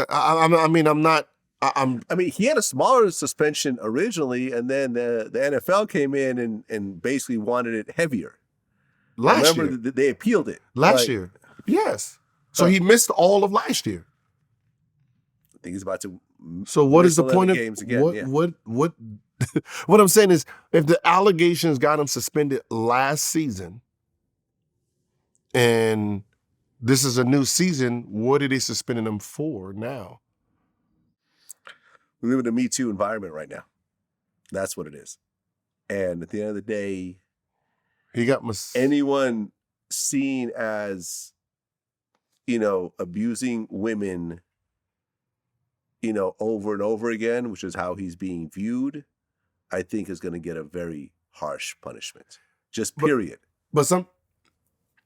And that's how he's being viewed. Whether it's true or whether it's not true, we don't know. So, because I don't really pay attention to the football stuff, he was getting massages? He was getting private masseuses. Uh-huh. He wasn't going to massage parlors. Okay. Like Makes Kraft. sense. Kraft was when he got caught, right? He was having private masseuses, and it was like a bunch of them, like 30-something masseuses or whatever. He had a woman to broker these masseuses. They would come in and give him massages, and he'd basically want happy endings with his massages. And the women weren't women claimed they weren't with it. They felt, sexually assaulted in the process, and a bunch of women came forward.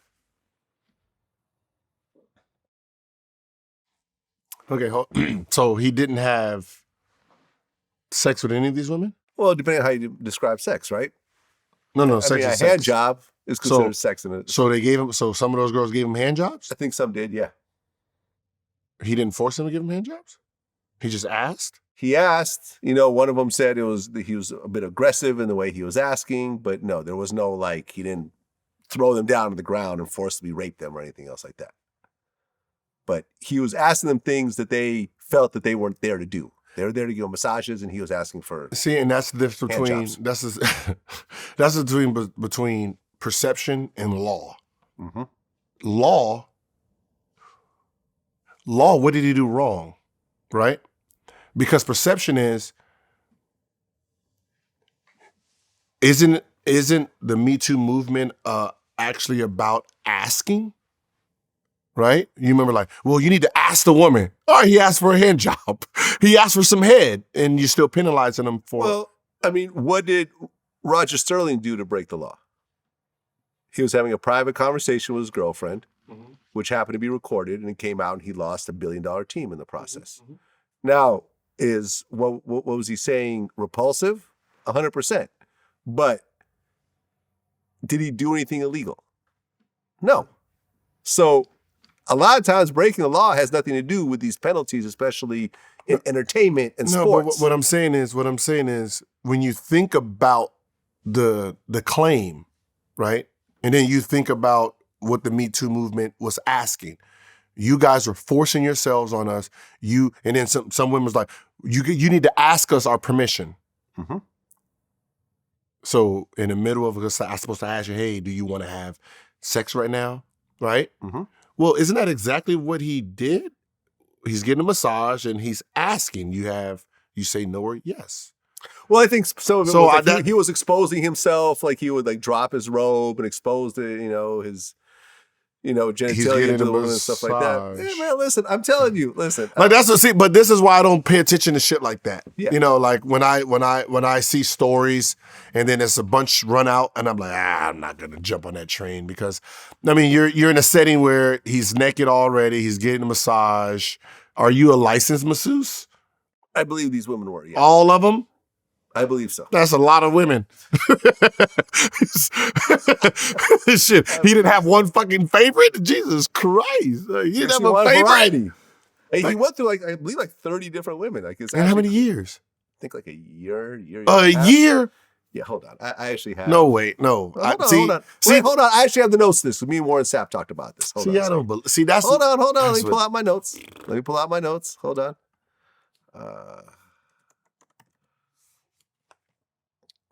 Here we go. So Deshaun Watson faces 24th sexual misconduct lawsuit after the HBO special came out. Misconduct. Yes. Oh, perfect. He met with 66 massage therapists in 17 months. You know what? Clearly he had a fetish. Okay, let's just put it out there. At least they got the claim right. It's sexual misconduct. Yes. See, there you go. It's not rape. No. It's not sexual assault. It's misconduct. A lot of women don't understand, and this has nothing to do with what they feel inside. Legally, they don't know the difference between sexual harassment and sexual misconduct. Yeah, it's two different claims. Sexual harassment is more of a workplace claim, something that happens repeatedly. Harassing. So if I do something one time, that's not harassment, that is conduct. So the fact that they got conduct right. Right. 66 different women. So you're assuming that he's not using the same one twice. He's basically keeps rotating them over and over again. Just keeps getting new ones. But that is weird. It's weird. It's weird. It's weird for an athlete. The reason I said it's weird for an athlete is we're superstitious, right? So if I have this masseuse and she did this thing for me and I had success, I want the same repeated job. Some men like variety. Not that much. Well, this guy clearly did. He went through 66 massage therapists in 17 months. That doesn't even make sense. I mean, you're talking about you're not even. He had about 4 every month. 4 different ones every month. 3.9 actually, but 4. He basically went. Every week, he essentially had a new massage therapist. Yeah, that's weird. Every week, you have it. I mean, unless those women were saying, no, I'm not going to give you the happy ending, makes sense. But if some of them are giving happy ending, why aren't they staying? You know what I mean? That's what I said. It's one of those things like, it's a problem. It's a messy situation because he had a fully guaranteed $230 million deal from the Browns, which is unheard of. I remember Warren Sapp lost his mind when we talked about this. He's like, $230 million guaranteed? This does not happen. Usually there's all types of clauses for that type of money. But I guess the superstar nature of who he was able to negotiate that, and then all this shit came out. $230 million, and they have no assurance that he will not be suspended? What am I missing here? A lot of money. No. What am I missing here? Yeah, I mean, there should be a clause in there somewhere, right?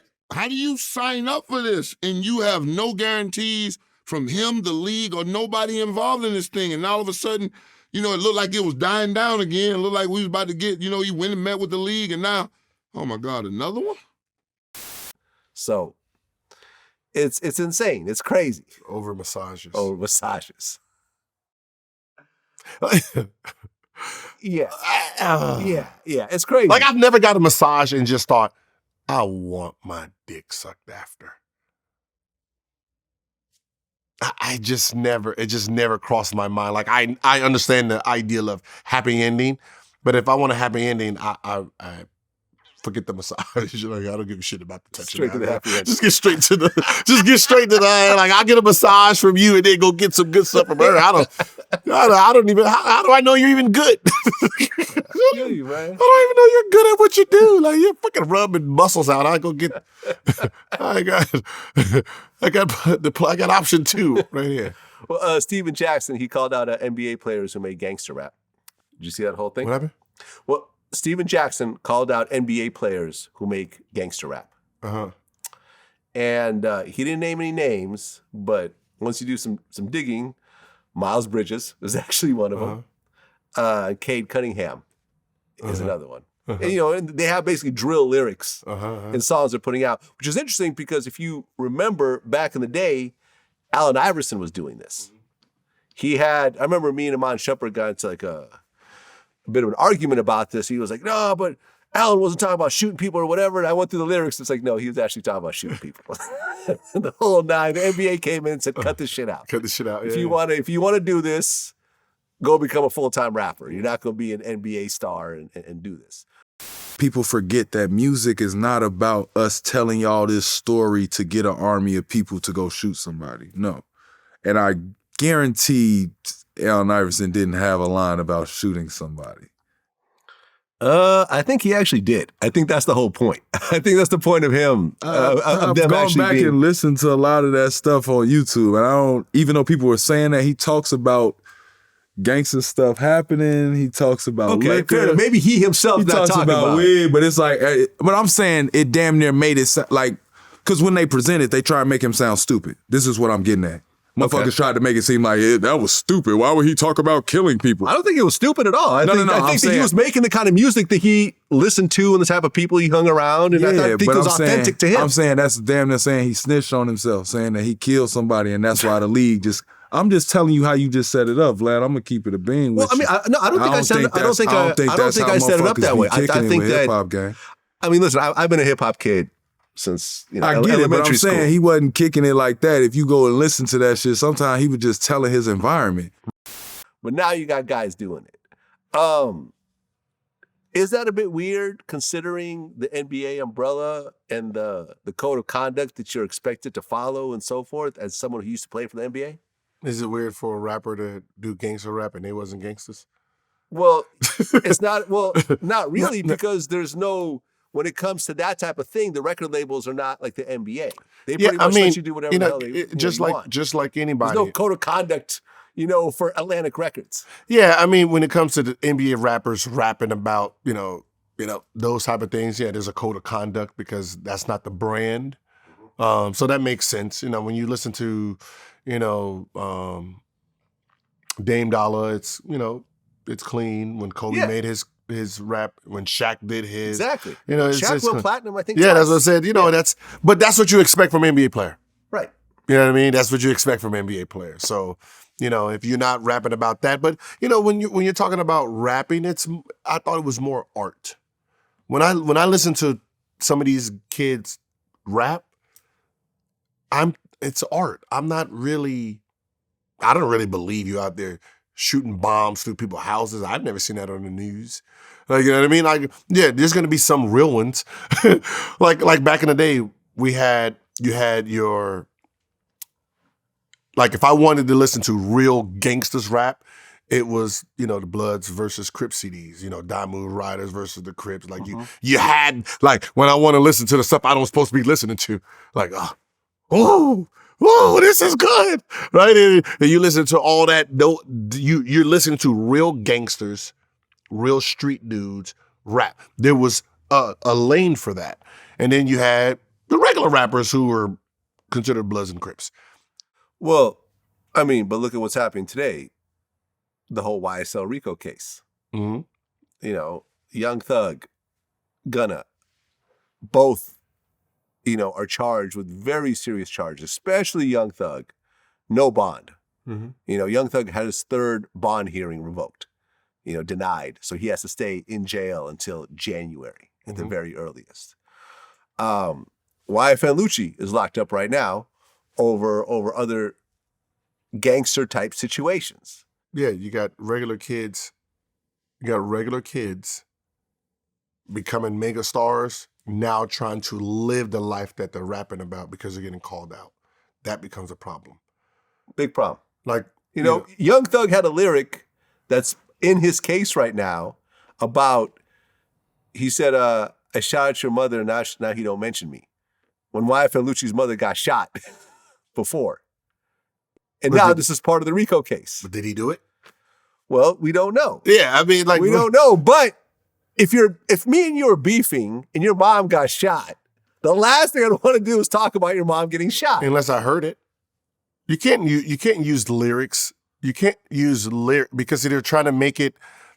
You got to remember, it's still entertaining. So if we're gonna, but what I'm saying is, if we're gonna take everyone's lyrics, serious, there is a social media post that's in the case where Young Thug on his own IG page said, "I would have killed YFN Lucci if I didn't see what you did for your mother. I would have been killed you." Like that's an actual. But what does that mean? It means that it's now part of a RICO case and it's. But what I'm saying is, what does that actually mean? If I didn't see you, if I didn't see that you take care of your mother as a son, I would have been killed you. What does that really mean?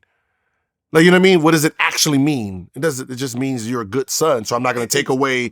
I'm not going to take away your mother's son because you're a good. It's part of a mountain of evidence. I know. And wiretaps and text messages, and now people are cooperating and so. No, forth. I mean, I get that stuff. There's, one of why Lucci's guy got killed, and they Young Thug rented the car that was involved in the murder. Like, you know what I'm saying? I get those. Lot of actual hard evidence. No, I get the hard evidence. Yes. Rap lyrics is not hard evidence. Because I can hear a story. It's part of a story. I can hear a story. It's part of a bigger story that's going to be read to a jury. Yeah.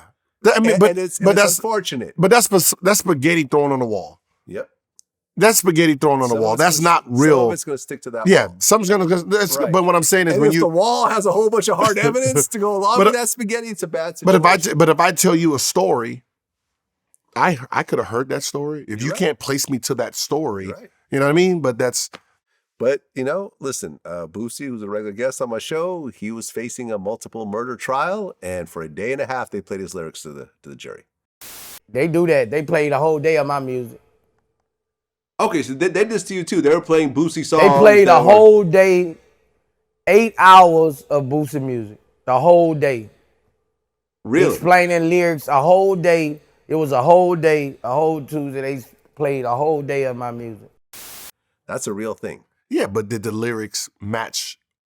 Ultimately, he was lucky enough to beat that case and go home. But not everyone is lucky enough, and you don't know what kind of jury you're going to get. A whole bunch of middle-aged people who can give a shit, who are not fans of you as a rapper, that are just listening to the story that the district attorney is laying out. Yeah, because they want to point you as this is the character. Yeah. So when you're talking about jury and stuff, you're talking about, I want to use these lyrics to show you what type of person he is. Exactly.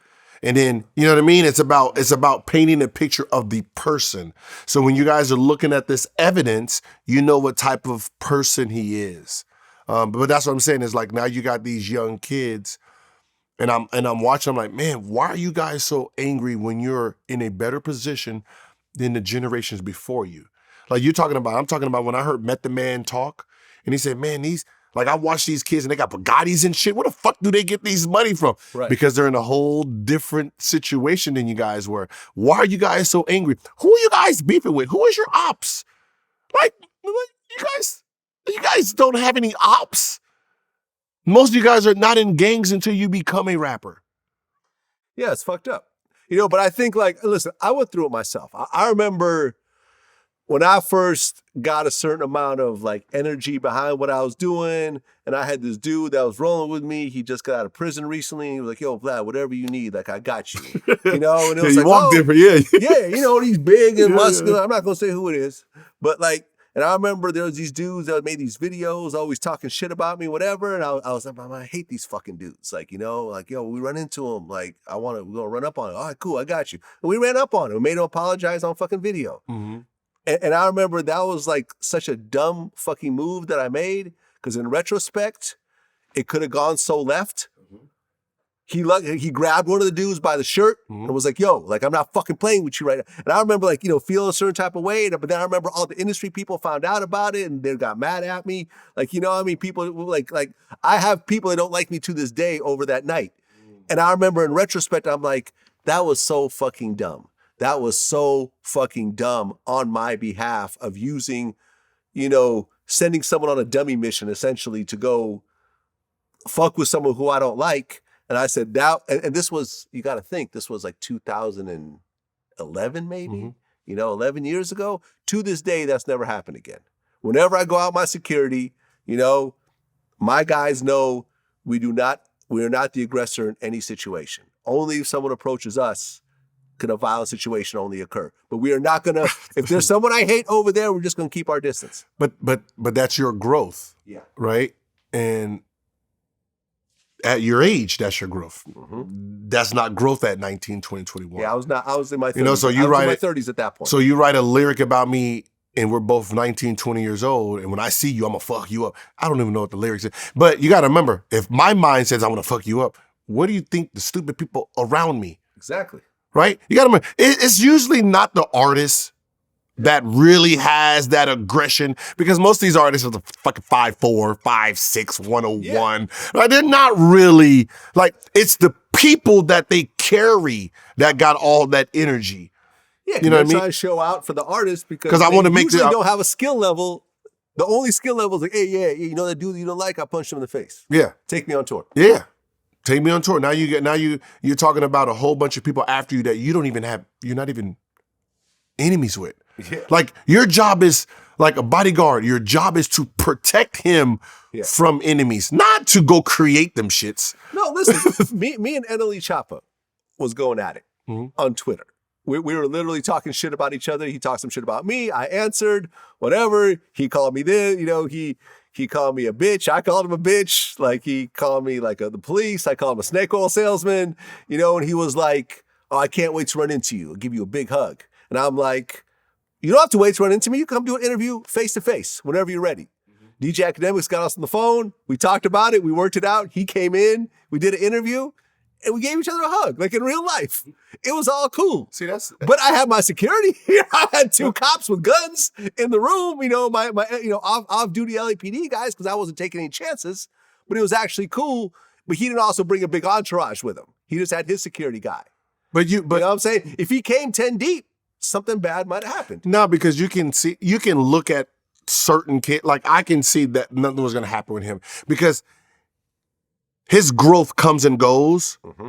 You can see, he really tries to grow. Mm-hmm. So with someone who's trying to grow, once the heat is gone, then nah, all right, what's up? You know what I mean? Like, but some people who's sitting there and you can tell, like, there's no growth right here. Like, I don't want to meet you in person. You know what I mean? So with someone like him, like, you can see that he's trying to figure out who he is. So a person like that is not really going to be aggressive. You know what I mean? Like, if their aggression is going to come, it's going to come like something happened in that moment and they just reacted. Other than that, they're not going to have that built up day after day, two after day, Yeah, no, it was cool. Like, but also you got to think, me and him got on the phone before and we had a long conversation, and it was a respectful conversation. And I humbled myself also. I said, listen, before we go on, I want to tell you that I'm proud of what you did.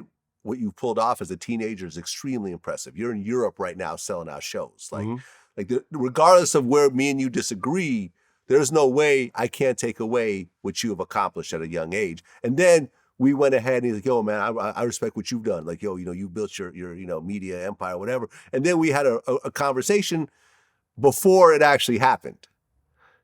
But a lot of times you don't get you get to just see each other in person. And then it's always like, I got to do something. Like, right. No, you don't. What's up? Yeah. What's up? Like, yeah. And then you got 5 people with you. He got 8 people with them. People got guns on them. I mean, if you think about it, that's what happened. Remember the Hot 97 shooting between, Lil Kim's entourage and, Foxy Brown's entourage? Back in the day? Back in the day. Yeah, I heard it, but I never really. Biggie's guy, C. Gutta, ended up shooting a guy in front of Hot 97 over a what's up? And guys had guns on them.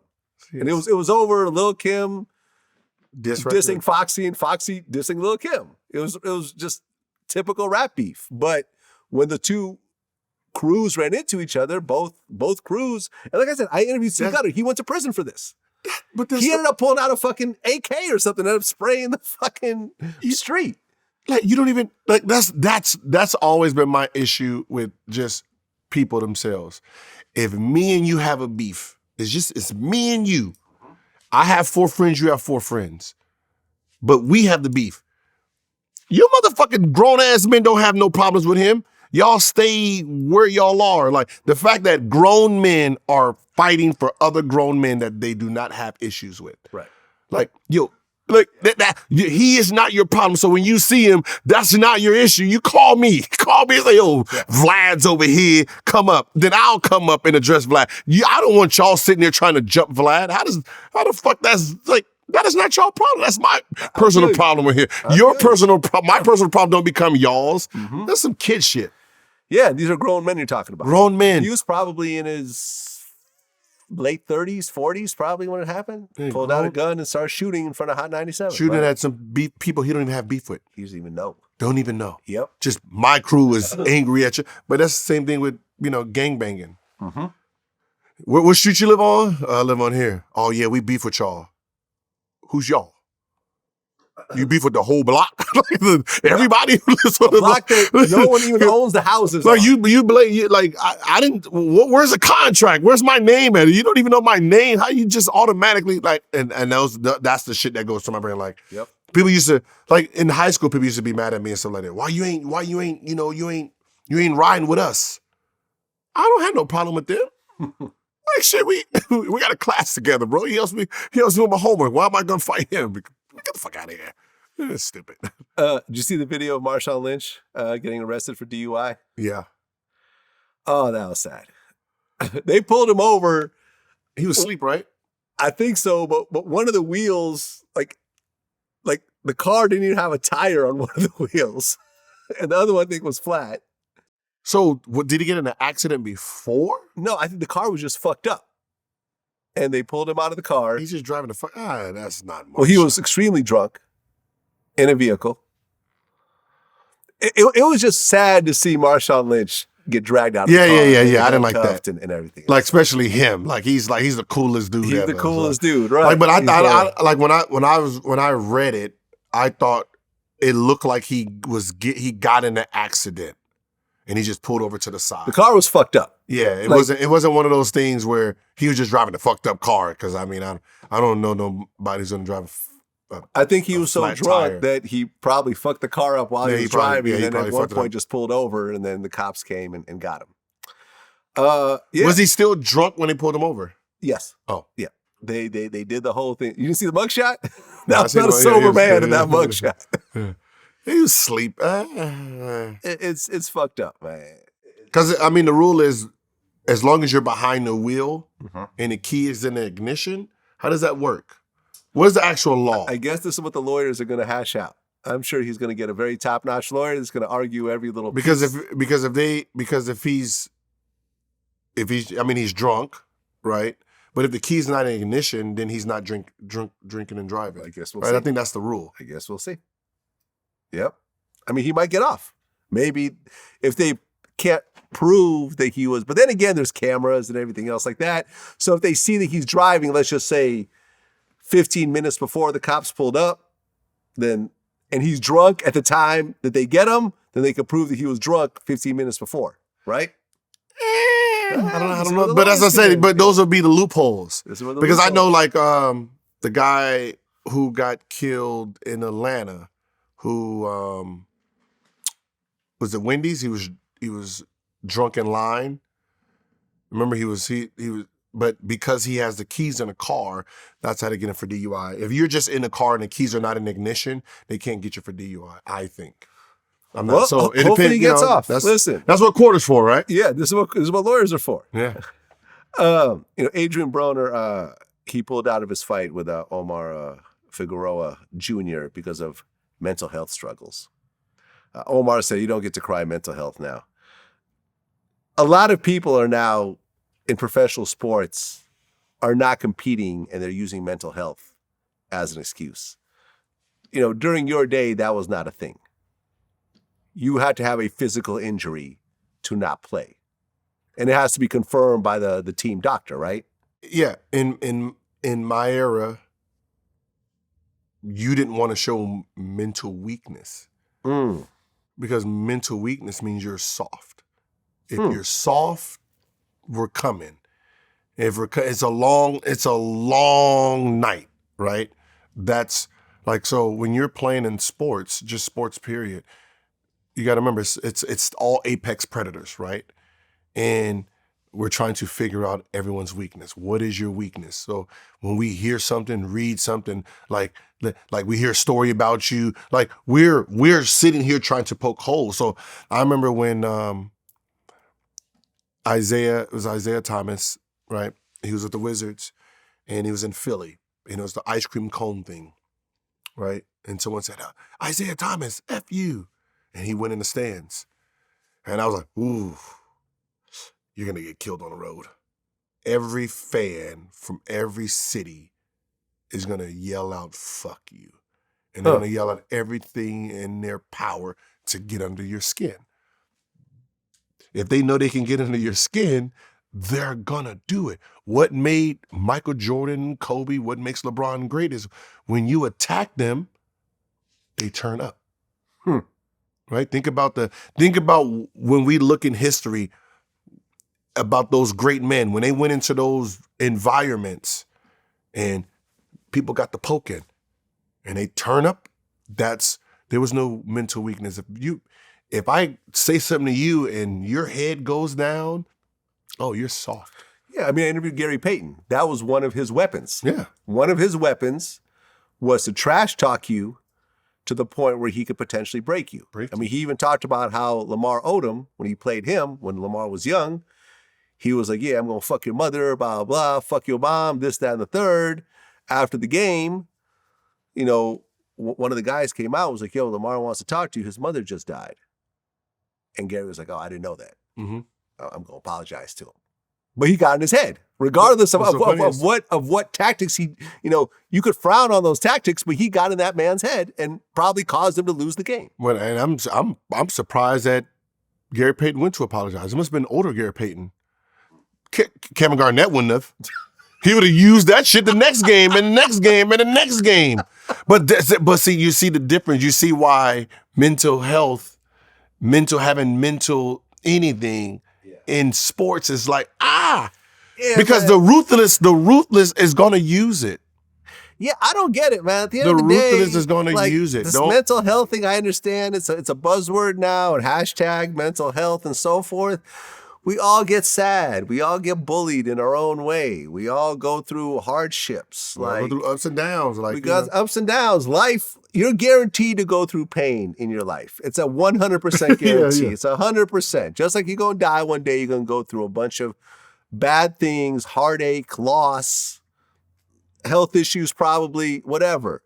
But, listen, I've interviewed Adrian, cool dude.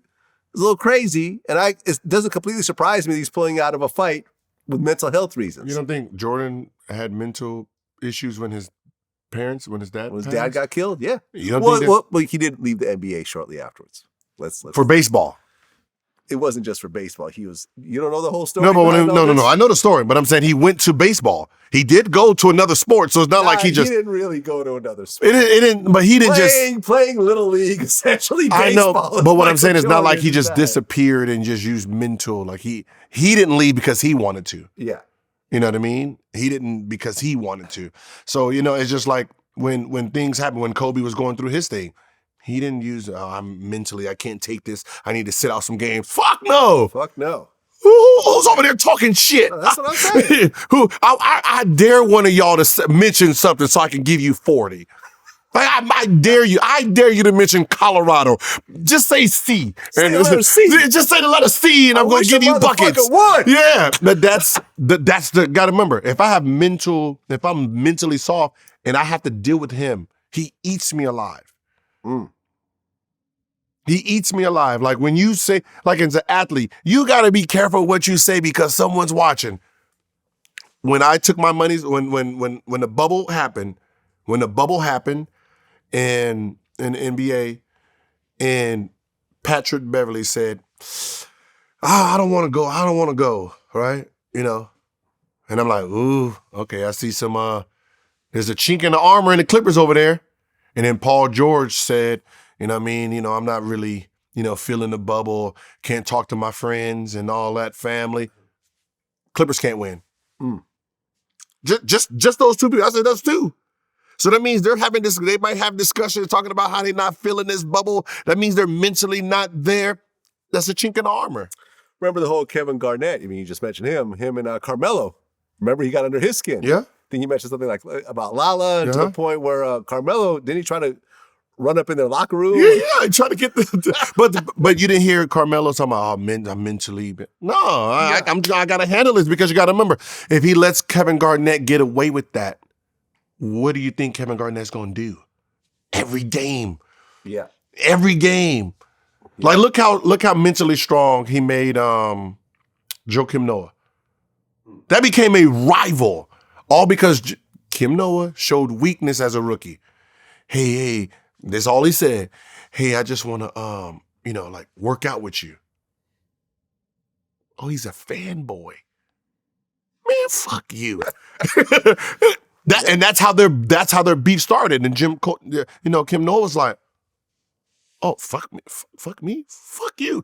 And then from there, he hated that man to the point where it was like, called him ugly, called him everything possible. And that's where his personality came from because of Kevin Garnett. He showed no weakness. Well, he showed weakness, and that's what got him caught. Listen, when I interviewed Big Baby, he said when he first joined, the Celtics, and he was like, trying to do his thing with Kevin Garnett, and Kevin, what the fuck you doing? I'm just trying to show myself. Man, fuck your swag. Fuck your swag. He was like, you hurt my feelings. Yeah. He really was like hurt, like in real life, because Kevin Garnett is the big player. He's just a role player. He understands that. And he's like, the main guy of the team is mad at me. What am I supposed to do? Like, that's what I said. When it comes to mental health, I don't want to say it has no room in sports, but I'm saying the alphas on the team don't fucking feel sorry for you. I can tell you that for sure. I can guarantee when what did Brady come out and say when AB did the jumping jacks and did his little celebration dance? Yeah, he's no longer with us. Yeah, we're gonna keep it moving. He don't give a fuck. I don't give a fuck. You have a mental break. Get the fuck off the team. Yep. And that's what real mental health is. When you really think about it, y'all can say, oh, he has mental. The rest of that Get the fuck out of here. We don't get if you ain't mentally strong, stay the fuck home. We're trying to get to the Super Bowl Yes, right now, and but you're that's fucking this up. But right that's the reality of it. So we can have the mental part. That's fine. yeah. But there's another group that's called the 99%. It's like, well, fuck him. Well, remember Simone Biles? She actually didn't compete in the Olympics because of mental health. Mm-hmm. And see, I think the problem is that once she did that, everyone praised her. You know, I'm sure her teammates were not quite as praised. You know, the coach was probably not happy about this because she was a gold medal winner. Yeah. She's considered one of the best ever in gymnastics. But like, I think that's the problem with today's society is that once you show your vulnerability, society will suddenly put you on a pedestal and think you're the greatest thing ever. Because they see human. Right. See, before she wasn't human. She was this goddess. She still is. You know what I mean? Yeah. But you know, when it comes to, you know, more of an individual sport. So she can have a mental issues because it's an individual sport. She don't need to do team sports. So she can say, fuck you guys, and I just win gold medals by myself. What are you gonna do? Right? I'm having mental problems right now competing with y'all, and then become great by herself. You know what I mean? So it's that in competition. You know, like the tennis player, you know, it's her career is herself. It's not like she's what's her Naomi? She stood out. She's by herself. Yeah. You know, so it really doesn't impact anything. You know, it's that team, it's that team where you have people trying to take your position. You know what I mean? Like you are the number one player and I'm the number two player. I hope you have weakness. I hope you have mental problems so I can be the number one guy so you can get the fuck out of here. Well, but I mean, even with a solo play, I mean, there is still the number one rankings and so forth. Yeah, but you know, talent over me. Listen, I can just tell you, look, this is what I had to deal with. I get hurt. The day I get hurt, I love Karan Butler to death. He is the best. When you're saying, let's make me better, he made me better. I get hurt. The very next day, there's a new sheriff in town. That's what he said? But that's the mindset. A good riddance. Yeah, that's the mindset. I'm a fucking, but but that's what we built. We built strong tigers. Like, you're a tiger. Like, you don't sit there and wait for me to get healthy before you. No, he's down. I'm here now. What's up? The king is here. There's a new king in town, you know? And he became an all-star because of the mentality of it. Because he knew if that happened to him, the mentality is we're going to keep moving. Yeah. And that's what he understands, being with Kobe, being with a young Wade, being with me, understanding, I fall, someone has to lead. Mm-hmm. And he said, but when he came in talking about, there's a new sheriff in town, like, when I heard about it, all I could do was laugh. I'm like, that's fucking Quran, bro. That's Quran. Y'all better change all those fucking plays, bro. Your shoes are now available on Adidas.com again. So were they like out of print for a while and they brought them back? Or? Yeah. You know, when it comes to like retros, you know, once that player retires or that player's out of your system, you know, those shoes are, you know, those signature shoes are basically wiped off. When it came to mine, I had to send them pairs because all the people who worked on the design were no longer part of Adidas. So they were starting from scratch. Okay. You still get royalties now they're back in a little something? You know, I do my thing. You know what I mean? I got child support I'm paying, so I do my thing. You know what I mean? Vlad, you know, I do my thing. Okay, all right, I'll leave it alone. I'll leave it alone. Well, but there's you can see it's all Adidas right here, man. I do fine for myself. I got it. Well, because there's actually a story about how you got your shoe deal. Originally, they're only offering you, what, $1 million? $2 million for your shoe deal. And you turned it to $40 million. Mm-hmm. Explain how that happened. So, you know, so I was originally an Adidas kid growing up. Okay. You know, with the Pump brothers, you know, I'm Pump's first, you know, Dana and David Pump. I'm their first NBA player, right? And what's funny is I wasn't even on their elite team. So I never made their elite team. So me and Dunleavy were like on the B team. We were never on the A team. Mm-hmm. So I was Adidas, and then went to, you know, Arizona, Nike. When I came into the NBA, my first 2 years, I was under Reebok because Adidas was like, he's our guy. We don't need to pay him nothing. And at that time, I needed the money, so I went with Reebok. Right. Reebok was owned by Adidas by that time. No, not they that were. time. Okay, Yeah. that No. came later. Yeah, so Okay, it was like got it. Baron Davis, Jason Richardson. Got we were it. all under Got it. Reebok. So, and then once I blew up, Adidas came back. So I think my first deal was like $500,000. Okay. Which was, like Free money. Yeah, man, $500,000 and all the gear I can get. So when my contract was ending, we were negotiating. And my agent was trying to get $2 million. So they wasn't budging. Like, he ain't worth $2 million. His name is not big enough. So I ended up firing him anyway for some other stuff. And then what ended up happening is I kept hearing back, you don't have a star name. What the fuck does that mean? I don't have a star name. Like, when people hear your name, it doesn't like light up. Like, if you was a starter in the All-Star game, then maybe. How the fuck do I start? I said, start is voting. And then it hit me, voting. If I'm voting, then I mean I'm popular. If I'm popular, I'm a star. Got it. So then, from there, I was just trying to figure out a way to become a star. How do I become a star? Right? Because obviously, fucking scoring 29 points a game ain't doing it. It ain't fucking doing it. You know what I mean? So it's like trying to create this character. See, and that's what I learned my sophomore year, my second All-Star. I was averaging 29 points, quiet, no nothing. I said I'm the East Coast assassin, and I'm going to make every coach pay who didn't vote for me. I averaged 29 points. Oh my God, he's doing what he said. He's amazing.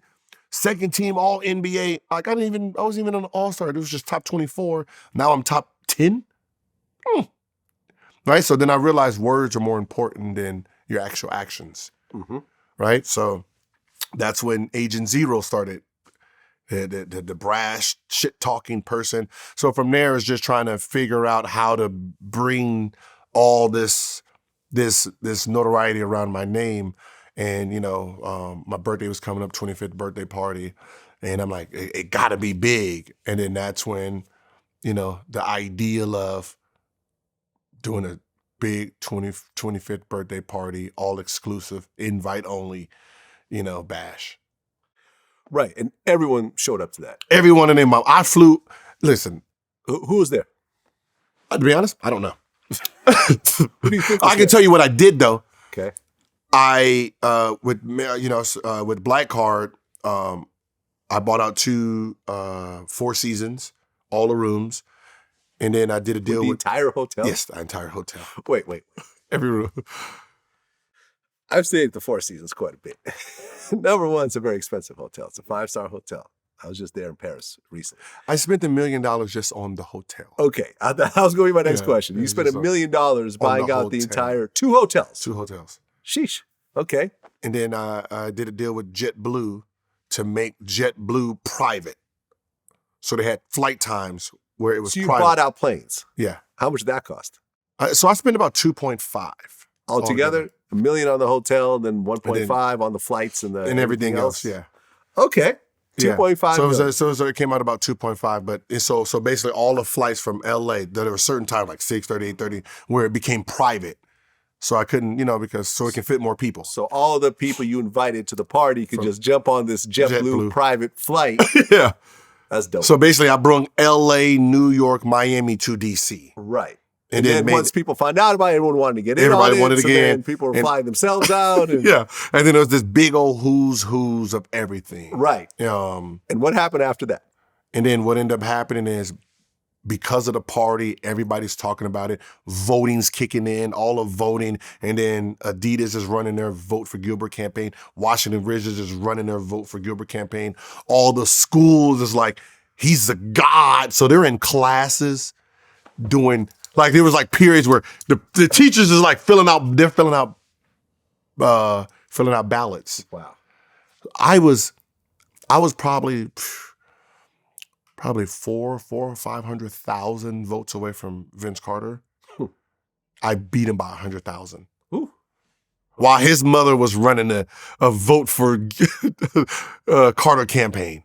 That's how love DC was. They were like, we're gonna get this man into all, and they were just pushing it. And then, once I became a starter, and it was like, I was on a billboard of MGM with me and Tracy McGrady. And I remember I got there and I was just looking like, wow, like not Tim Duncan up there, not like, it just became me and Tracy, the two guards, West and East. And then I remember we were sitting down there. I told my dad, listen, I told him, I said, if they give me 3, all I'm asking for is 3. That's all I want. 3 million or 4, and we're good, right? But I was like, but listen, this is how I negotiate. Whatever number they say, I'm gonna pretend it's disrespectful, and I'm gonna get the fuck out of here, all right? So just follow my lead. I remember I was just follow my lead. So we're in there, we're talking, they're showing me how we're gonna do, what we're gonna, my shoe in Vegas is selling out. I even turned down parties. They just offered me $500,000 to host parties because of the party I just threw, right? And I turned those all down. Because I went there, it was mostly, this is a business trip more than, all-star game. This is more business because I'm negotiating here. We go in the room, they're showing me everything, and then we get to the numbers. I'm sweating, how you just start tapping and shit. And then I was like, all right, we think 3-year 15, right? Because I didn't know the years. I wasn't really sure about how many years. I just know I fucking wanted more money. Mm-hmm. I mean, I just now wanted. they're offering $5 million a year. Huh? 3 years, 15, $5 million a year. No. It was 3 years. It was 5 years, $3 million a year. Okay, 5 years, $3 million. Okay, got it. Okay. Yeah. So I'm sitting there all right, I didn't, I'm sitting there and my dad was kicking me under the table, and I was like, get up, Gil, get up, just be a man, get up. And I'm like, I don't want to. And I just said, you know what? See, I told you this is gonna bullshit, and then walked out. And I was down the hall oh my God. You know what I mean? You know how you just kicking yourself yo, you just turned down this money. Why would you turn down this money? This is guaranteed. This is how people get screwed. This is how people get screwed. They turn down the money and then they end up screwing themselves. And then I went back to the room. I couldn't even order room service. I wasn't hungry, and I just heard the knock. Doop, doop, doop. My guy Zach came in and said, what are you asking for? I said, huh? He said, what are you asking for? And you know how you start doing this, though? They start calculating, $5 million for 8 years? Okay. Okay, what? Okay, deal. What do you mean? Huh? I was confused because he's my rep. He's not the guy who. Yeah. And then I wanted to ask him, so what were they willing to pay me? But I was just so happy. He said, yeah, all right, go tell him. Yeah, good. And then that's how it got done. So you got $40 million. Yeah. Nice. Yeah. Did you actually play through the No. whole time? Right, because at one point there was the gun incident. Yeah, I happened. lost that on the gun incident. Okay, so, were they still required to pay the whole 40, or was it cut short because because you violated whatever clause? It was stupidity on my part by taking a felony deal. That's what got my contract taken. The felony part of it. Okay. Yeah. If you just had a misdemeanor, you would have kept the whole $40 million. Mm-hmm. Nah. But gotta remember, I pleaded guilty to a felony before going to trial, and ended up basically not doing jail time. So kind of Worked out in its own way. Yeah. Yeah. Well, we're back. That's all that matters. We're back. We're back. Right. It took some time. It took 12 years, but we're back. Well, and you actually gave a pair of your shoes to Nick Young's son. No, the fuck I didn't. Oh, he got them on his own? Yeah, he got them shits on his own. I'm not giving fucking Nick Young's son some shoes. Okay, because you posted a video where you said, even my shoes won't help him score. This man is hooping in prescription glasses. The damn water boy got a hold of my shoes. Yeah. Uncle Gil versus Nick Jr. Adidas, we need to We need Gil versus Nick Jr. shirts. But you got Nick was Adidas, so he has this rep. So that's how he got him. Oh, okay. Yeah. But he went and requested your shoes? Yes. that's my frenemy. Okay, because listen, the video of you showing up to Nick's house and his son trying to fight you was one of the funniest things I had seen like the entire year. He really tried to fight you. Yes. I guess you hit him with a pillow. Knocked his glass, knocked the fucking glasses off. Yeah, I told her. I want to hit you with a pillow so bad. Touch my dog. I want to hit her with a pillow so bad. Yeah. No, what's wrong? Dog. Yeah. Oh, shit. Little shit. Yeah, little shit. Yeah, he done. Yep. Look at him. Out. He out. Good night. Good night, bro. See ya. How old is this kid? Nick Jr. is 10 now. So I've been terrorizing him since he was about 4. So not only do you terrorize his father, but you terrorize the whole generation. The whole generation. Even Nick's daughter didn't want to shake your hand. No, she knows. You got to get them when they're young. You got to get them when they're young. You got to get. They say it takes a village to raise these kids, and I'm the fucking village to them. Okay.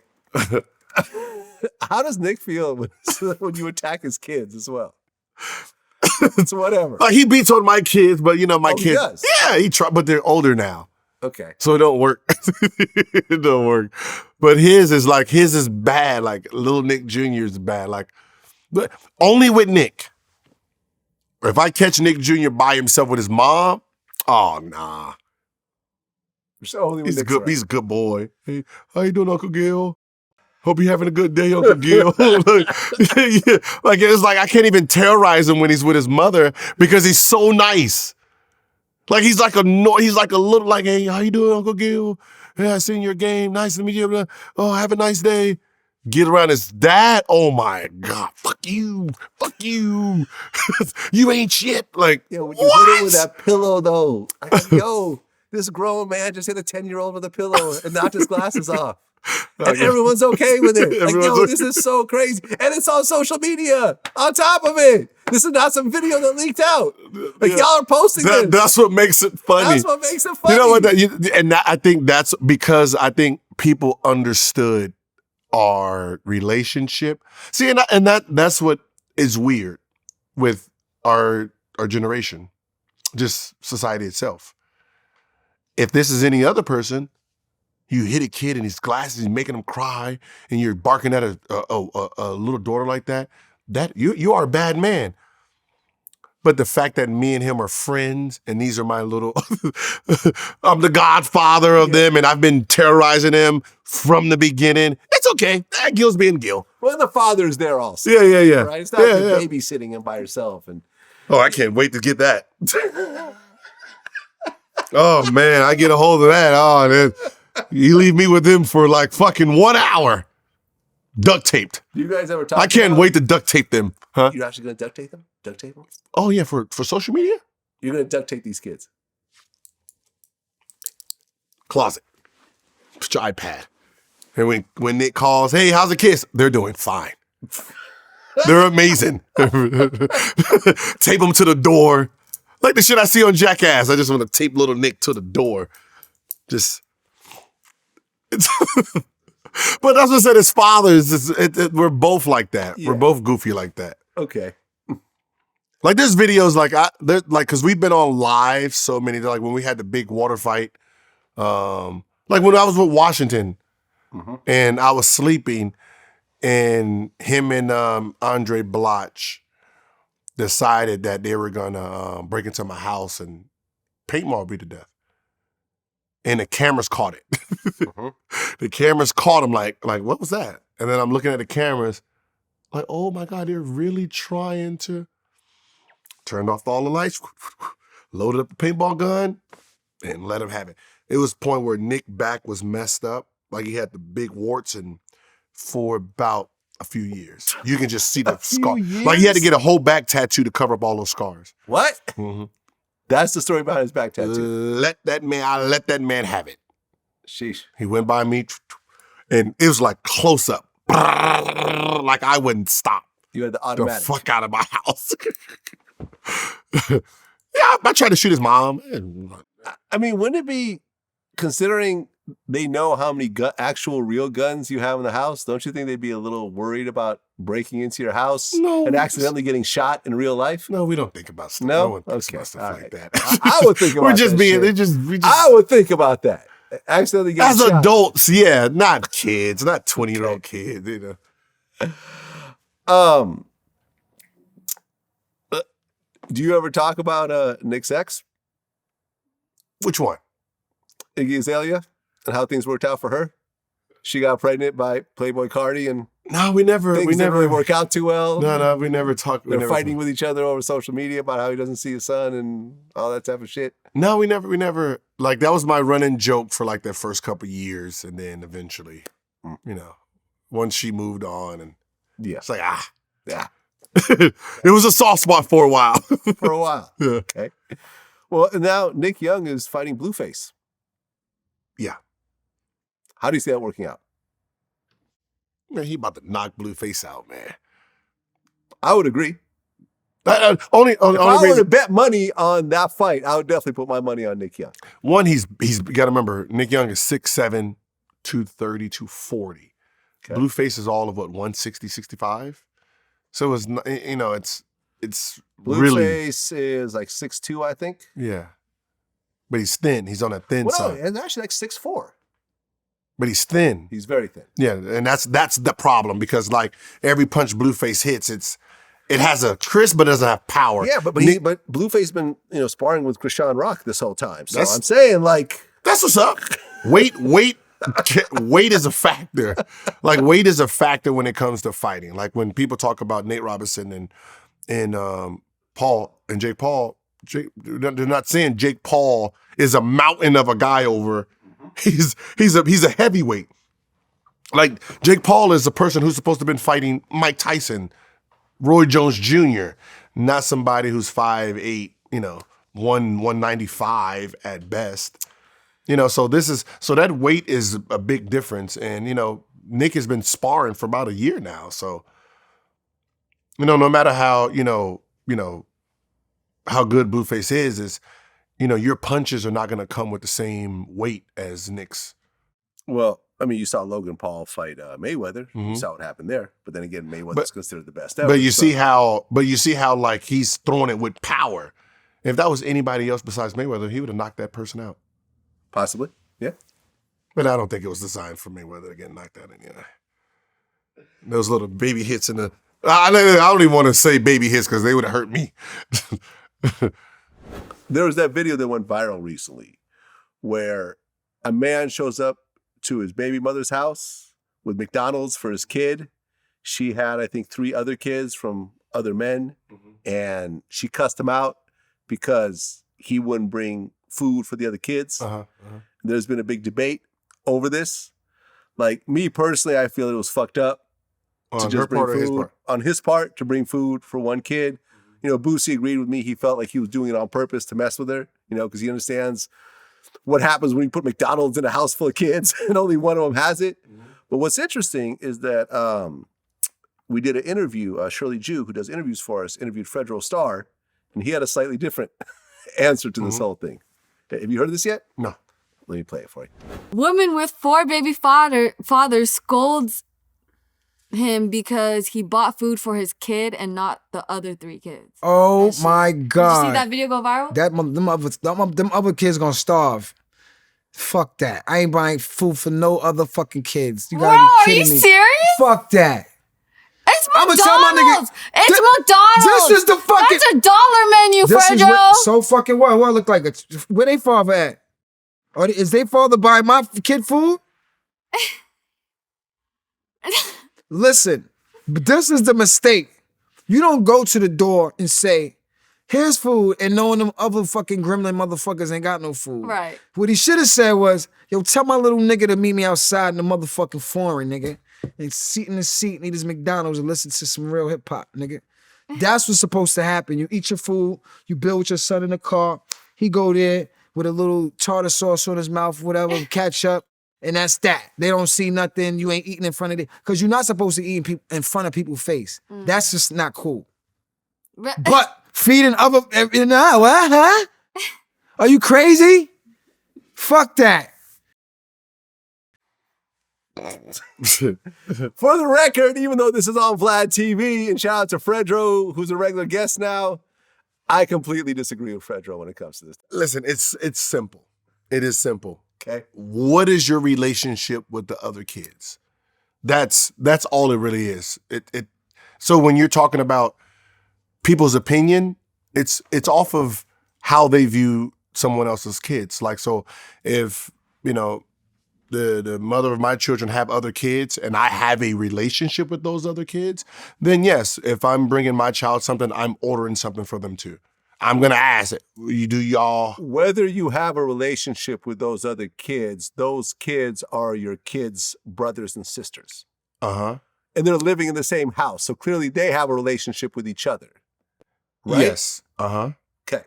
Go on. I get that part, but usually when you hear someone's answers, it's off of their ideal of what they've been around. So if I'm buying something for my daughter, her sisters are getting something too. Mm-hmm. Because I have a relationship with them. You know, they take care, they babysit, I pay them to babysit. So we have a relationship where I'm not just gonna buy groceries just for my daughter. I'm gonna buy for everyone. You like this kind of cereal? Okay, make sure everyone, you know, because I don't want you to treat my daughter like shit. So it goes depending on how strategic you are. I'm not gonna buy, even if I don't know him. Yeah. I don't want you to treat my kid like shit. So I'm going to buy them food also. So my child becomes the hero.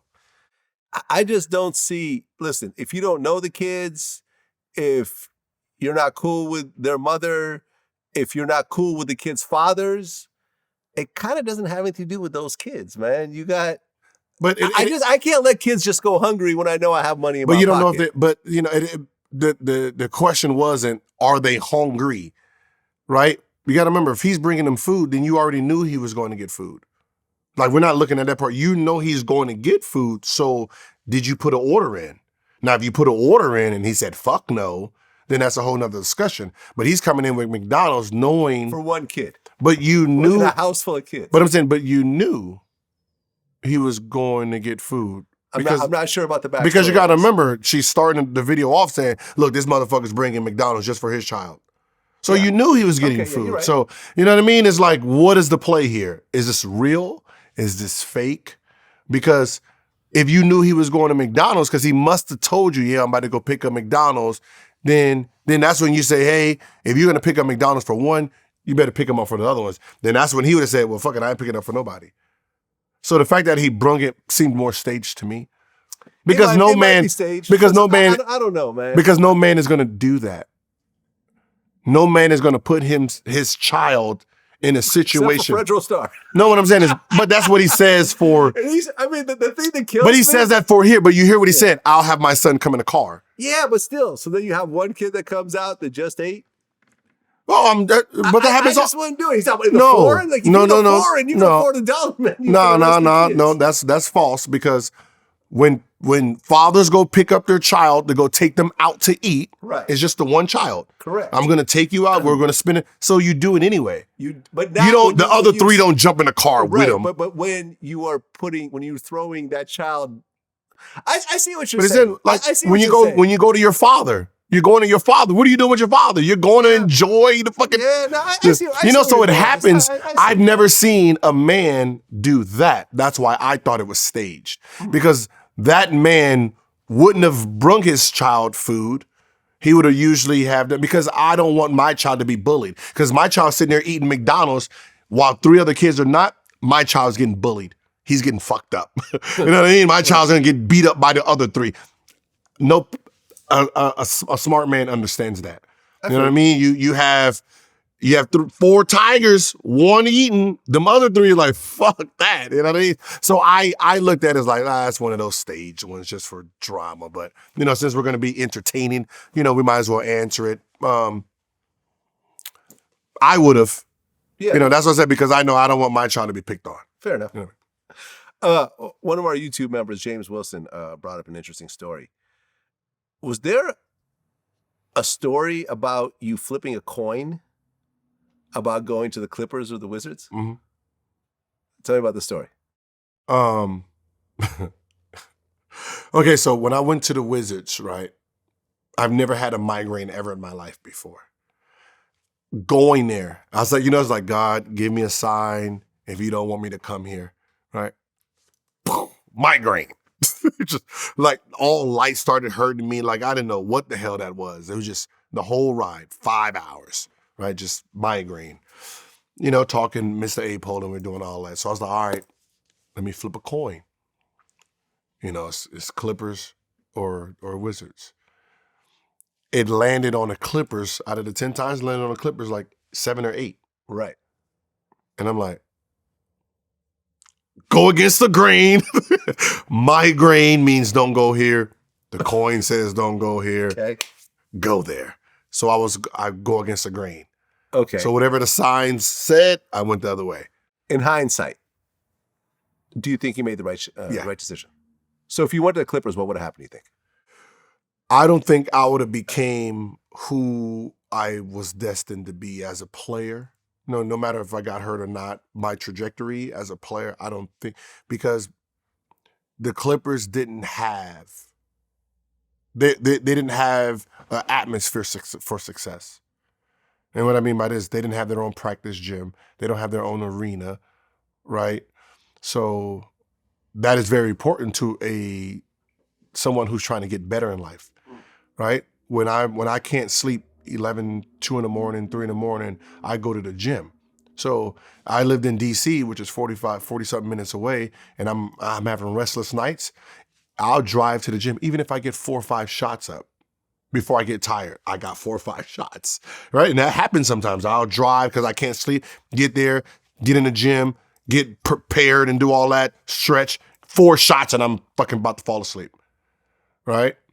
They didn't have that in the Clippers. So when I want to come and take 300, 400, 1,000 shots, stay after the arena, this and that, we play tomorrow, and I want to go in the gym and get shots up. The fucking Laker game is on. I can't go in that arena. You know what I mean? So it's all these blockage from just being great.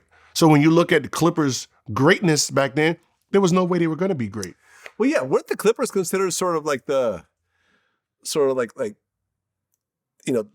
bargain, sports franchise in LA? But that's because the tickets were way cheaper than the Lakers. But that's what I'm saying. And they were always profitable because of that, right? Yeah. Because more people would come because it's cheaper and teams were great, but they made money. But think about just anybody who got drafted there. You had no chance of ever being successful. You had no chance of being a great because there was no structure for greatness there. So when I was looking around, I was like, no thanks. Because I came from Golden State where I had access to the gym. It was at the Marriott. You slept at the gym. Yeah, so I can sleep in the gym or the Marriott's right there. Right. So go get room service. So that was part of it too. The Marriott's, it's attached to the Marriott. But I can go to the gym and work out all night long. Clippers didn't have that. Fair enough. Last question. And this is from another member, Be Cordial. He said, do you feel like you should have made the NBA 75? No. Why is that? Because it's supposed to be built off of longevity too. This is not 75 is not the most skilled players. Okay. Right? So your stats have to withstand time. I'm 11,000 points. 3 All-Stars, 3 all NBAs. I don't have the longevity of, but if you're talking about impact, yeah, you can probably put me in impact, but you can probably put a lot of players in impact. But when you're talking about players like Tracy McGrady, like I can see why that type of, like when you're talking about top talent, top 10, period. Yeah, I mean, I read Gary Payton. He was part of the 75. Yeah, but like with Tracy McGrady, who wasn't, but he's top 10 most talented player ever. But when you sit there and look at his resume, you got to remember his resume doesn't move anymore, right? So when you're trying to make this vote and you're looking at Dame Lillard, You know, you got Anthony Davis, you got Kawhi. You're trying to project what their end of their career is going to look like, because you got to remember, they're not going to vote again for another 25 years. Were there newer players in that 75? Yeah, you had Anthony Davis. You had Oh, so all those guys you mentioned are actually part of the 75. Yeah. Okay, I see what you're So saying. what- so what it's happened? Tough, it's a tough vote. So yeah. you're looking at, all right, Tracy, you got 26,000 points. All right, this player is only on his 8th year, but he has 20,000. You know what I mean? So by the time he's done and it's all said and done, where will y'all match up? Because you got to remember, your stats don't move anymore. These are still movable stats. So they're trying to foresee this person. Like, let's say Kawhi Leonard doesn't play another game again. That might be a bad entry. Nah, maybe, but somebody like, Anthony Davis, he doesn't, that's a bad entry. You know what I mean? That would be considered a bad entry. So I think that some of those guys should be taken out. Like if it's make it top 75, just not 75. And then the next 100, make it top. Where if you're 76, if you're 75, when they do the next 25, you might be pushed out. Your stats, you got to remember, to be considered a great, your stats got to withstand time. Withstand rules. You know what I mean? There should be a ranking. We want to know who's number one. Like by X, we want to know who's number one, so we know when the next GOAT is coming, who he's looking at. So we want to see who's number one, who's number two. That's in the next 25 years, like let's say they got Jordan number one right now, and they got LeBron number two, right? But LeBron still got 4 more years. After his 4 more years, that next 25, does he actually overtake Jordan?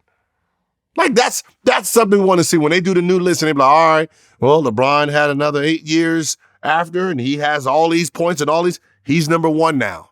Jordan's number two. And that's how it should be done. Where you can see players move, and